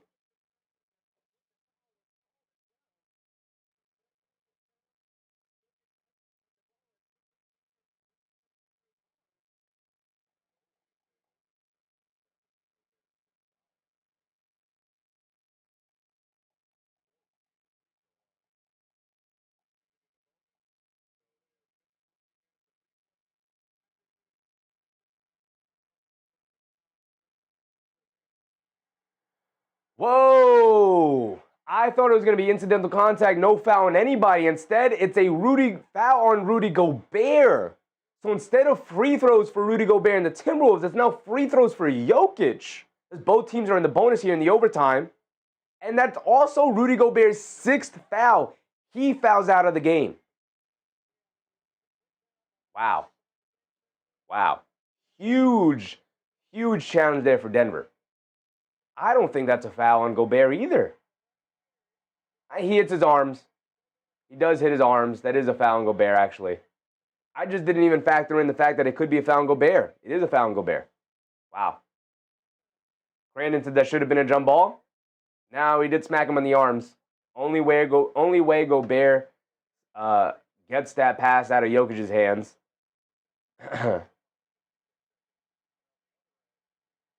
Only way Gobert gets that pass out of Jokic's hands by hitting him on the arms.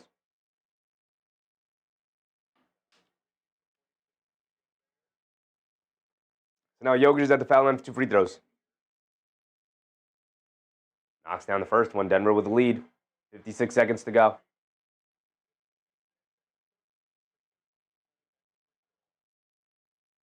Jokic is perfect at the foul line. He's 13 for 13. He's up to 47 points. Can give himself 48. He does just that. We talked about if Denver wanted to win tonight, Jokic would have to go best player in the league mode. He's definitely done that. See if Anthony Edwards can go Superman, put the cape on, all the way to the basket, layup, got it to go. A lot of contact, no foul call, but he ties it up at 128.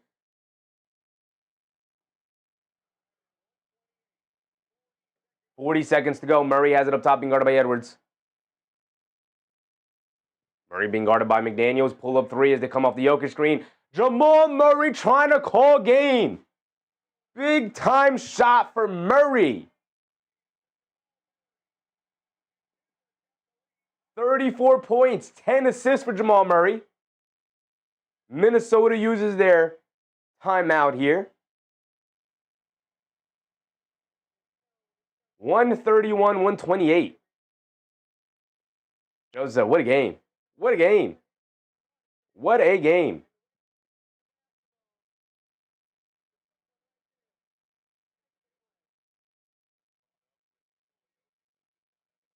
The way Jokic just played in this fourth quarter, Anthony Edwards did not want to fight over that screen and give Murray that pass.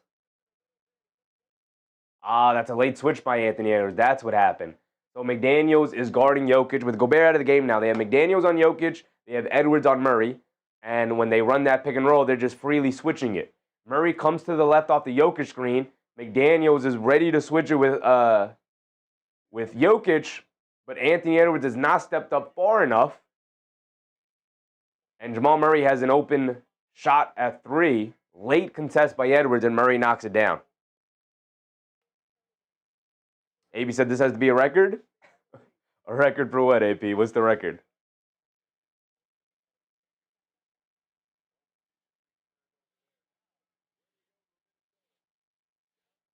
Here we go. 35 seconds to go. We've seen Anthony Edwards work magic before. Got 42. Battling, going toe-to-toe with Jokic at 48. DiVincenzo gets it into Edwards. Edwards has it up top. Coming to his left. They show 2. Murray switched on to him. Coming to his left. They show 2 defenders. They get it inside. They knock it loose. Jokic picks it up, and he gets fouled. Peyton Watson coming over to knock that pass loose from Edwards off the double team. Between Jokic and Murray, they double team Edwards. He gets caught in the air, tries to leave it off for McDaniels. Peyton Watson comes behind and knocks the ball loose, and then McDaniels ends up fouling Jokic, who picks up the loose ball. Excellent defense from the Nuggets. Great anticipation by Peyton Watson. And 2 free throws for Jokic and give him 50. But, of course, he misses a free throw. So, if he knocks this next one down, he's going to have to settle for 49. Still 27 seconds to go, so more than enough time. More than enough time for the Timberwolves to still work some magic. They also have a timeout remaining. Denver still has 2 timeouts remaining. No, Minnesota only has 1 timeout remaining. Denver doesn't have any. Jokic does knock down the second free throw. Edwards bringing it down, coming to his left, driving it down past the defense. They're going to give him the easy dunk. And a technical on Anthony Edwards. The second delay of game warning on the Timberwolves, and a technical on Anthony Edwards, and that could cost them. Big time tonight. Technical on Anthony Edwards after the big dunk.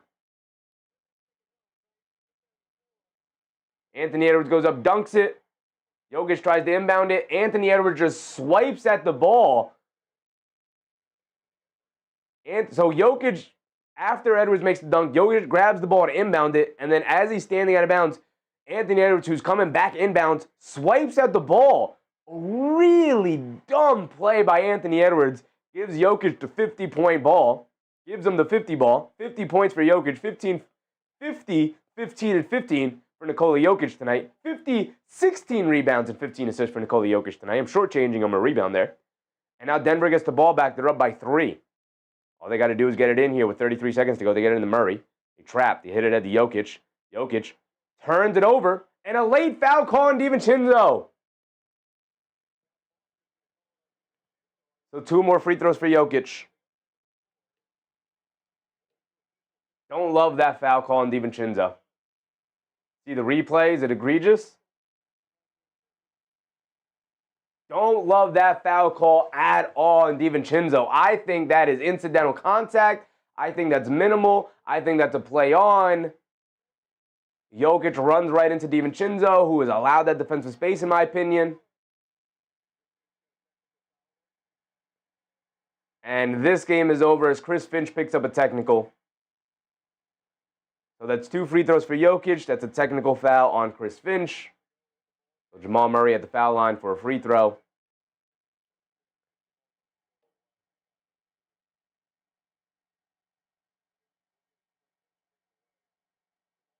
And Anthony Edwards walks off the court. He was trying to pull off his jersey. Before he got into the tunnel, he was trying to take his jersey off. And I don't know if it was an assistant or a security guard or something. Grabbed the back of his jersey. He was like, dude, don't do that. You can't do that. You'll get in trouble. Murray knocks down the free throw. 35 for Murray.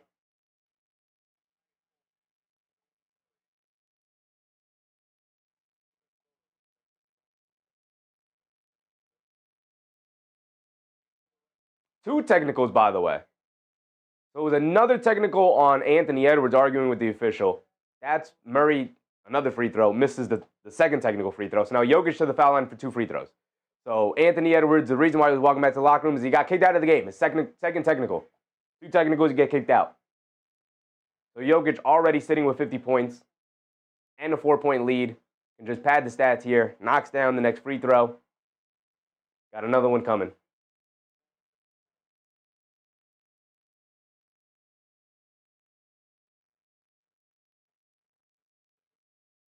Six free throws, or 5 in total. Jokic knocks down both free throws. Get it into McDaniels. McDaniels bringing it down. Rushing it down. Step back left wing 3 for McDaniels. Rattles it in. 15 seconds to go, not over. 3-point game. They get it into Watson. They foul Watson.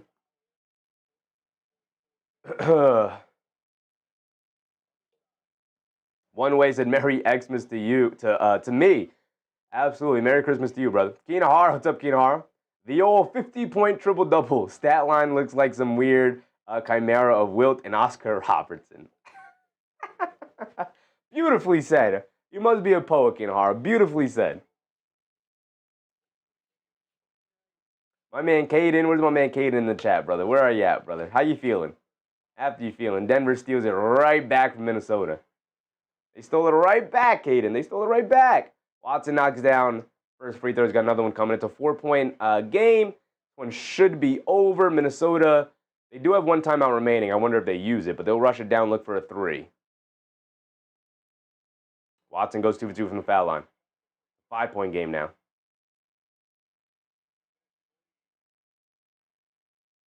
Randall inbounds it. Home run pass to Highland.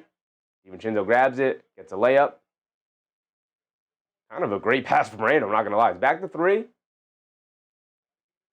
Get it into Jokic. Jokic gets fouled. He heaves it at the rim looking for 3 free throws. You're not going to give it to him. It's going to be 2 free throws. 9 seconds to go. Again, padding the stats. This one is all but over. Unfortunately for the Timberwolves, mounted a great comeback in the fourth quarter. But Nikola Jokic just went full best player in the world mode.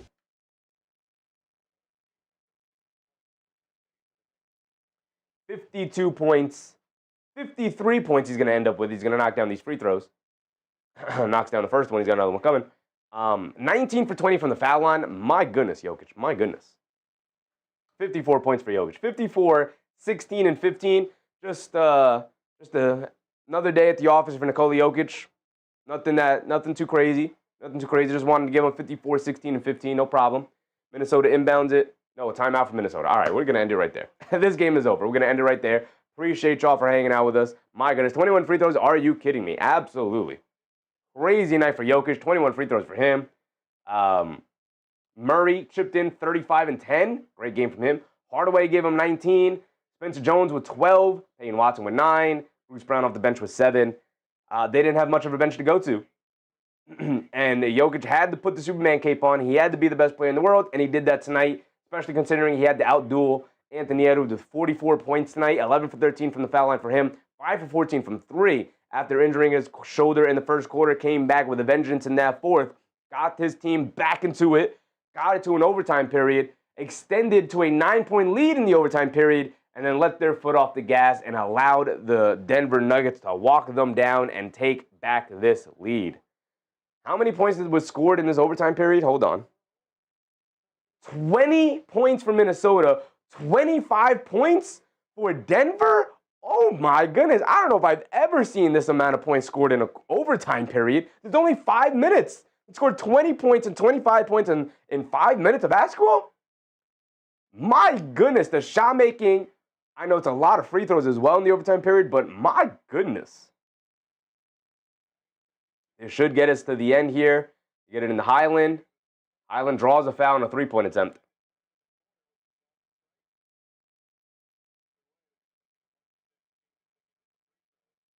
So I guess game's not over yet. 7.6 to go. Highland has 3 free throw attempts. Bad foul from Spencer Jones. Just allow him to take the shot. Highland looked like he got a stinger on his arm. His left shoulder. Similar to Edwards. User was up, user. Highland misses a free throw, though. That shoulder bothering him. Said Edwards needs to fix his attitude to become a Mamba mentality. Camille said Edwards can never be a Kobe, Jordan, or LeBron. I don't think anybody's asking him to be. I think we're just asking him to be Anthony Edwards. It's a crazy thing to say on a night where he had 44 points on a bump shoulder. Highland does knock down the second one. Valanciunas coming in to help grab the rebound. No timeouts from either side. It's a 4-point game. Jason said the never-ending story here. Just when I thought it was over. Suns Jen said the first and last games of the day were especially entertaining. Absolutely. Absolutely.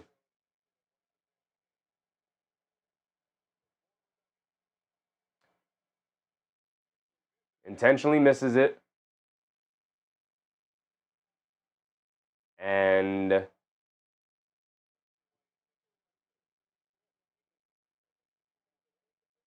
they intentionally missed it. And there was a lane violation of Minnesota. They didn't even have the opportunity to grab a rebound. You know, Denver, all Denver has to do is inbound. It's a 4-point lead.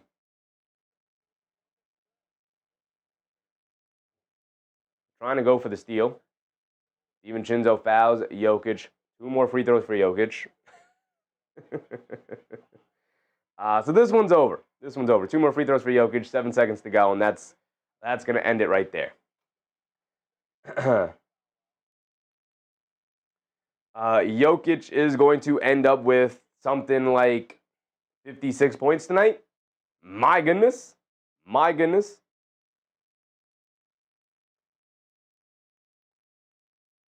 Nate said Spurs are going to win it all this season. Tough one for a team as young as them.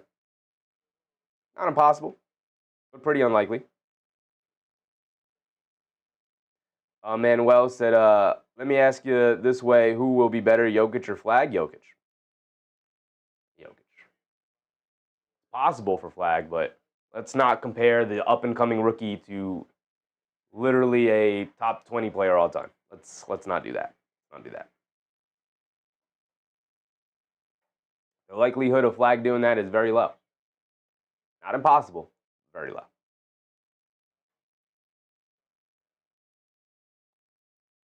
And Jokic pads the stats. 56, 16, and 15. Island will rush it down. He's going to get a layup. They're going to give it to him because why not? They're going to quickly inbound it, and that is going to be the end of the game. And that is it. Finally, we get to the end. 142-138 is the final score here tonight. My goodness. With that being said, we are deep into the night. 3 games fully covered on this beautiful Christmas day. Shout out to all of the new channel members, fully updated. Check them out. Appreciate you guys for all of the support today. You guys were very generous with not just your support, your monetary support, but your time. You decided to hang out with me today for 3 separate different games. All 3 of them pretty good. I feel like we covered the 3 best games today, right? Jokic with 56 points tonight. The third most points scored on Christmas Day. Who was the first? We all know him. We love him. Our guy, Bernard King. Kinar said that is one ridiculous performance by Jokic. He needed to put the Superman cape on. He needed to flip the switch and be the best player in the world tonight, considering that they're missing 3 starters. So he needed to do that. And he did that. AP said since 12 p.m. Yeah, man. We went from 12 to 5, took a nap, had some food, prepped for the Denver game, went live, and then we were live from 10 to now 1:45. 4 hours. We've been live for 4 hours. So 4 hours now and 6 hours earlier. We've been live for 10 hours today. I think we've been live for 10 hours. As a matter of fact, I could check right here. How long were the first ones? So we had 3 hours and 18 minutes, 2 hours and 18 minutes. So we're talking about 5 hours and 45 minutes. We can just call that 6 hours right there. And then we have tonight at 4 hours. So we have been live for 10 hours today, y'all. 10 hours of basketball coverage. What a beautiful thing. Gotta love basketball, man. Gotta love basketball. I appreciate y'all, man. I appreciate y'all. AP said all 3 games. Appreciate you, AP. You were in here for all 3 games, my brother. Appreciate you, man. Christmas, to me, is definitely a basketball day. Shout out to football. Shout out to all the people who enjoyed watching the football games today. To me, it is a basketball day, right? Thanksgiving's a football day. Christmas Day is a basketball day. Who ended up winning? Heat-Hawks ended up winning, 57%. All right, so we'll do Heat-Hawks tomorrow. All right. It is what it is. Let's do Heat-Hawks. But appreciate you. Kinahara, appreciate you. Dogcatcher. Jose Milk, appreciate you guys. We will be live tomorrow for the Heat-Hawks game, which I believe is a 7 o'clock start time. Looking at it real quick, I believe it's a 7 o'clock. It is a 7 o'clock start time, so we will be live at 6:30. We will be live at 6:30. I appreciate y'all. Thank you guys for hanging out with me. My goodness, again, one more time, shout out to all of the channel members, whether they were gifted, whether they decided to join themselves. I appreciate you guys so much. Thank you guys. We will be back tomorrow, back like we never left. We continue. Now the holiday season is over. Now we're in full-on regular season grind mode. We are approaching like the 40% way through the regular season, so we still have a ton of time. The next big event to look forward to, I guess, is the All-Star break.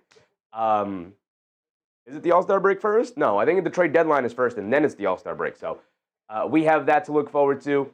We will be back tomorrow, of course, 6:30 start time. I appreciate you guys again. Incredible night of basketball. Incredible night of coverage. Thank you guys for hanging out with me. Remember to brush teeth before bed. Stay hydrated, and I'll catch you on the next one. Good night, everybody. Bye.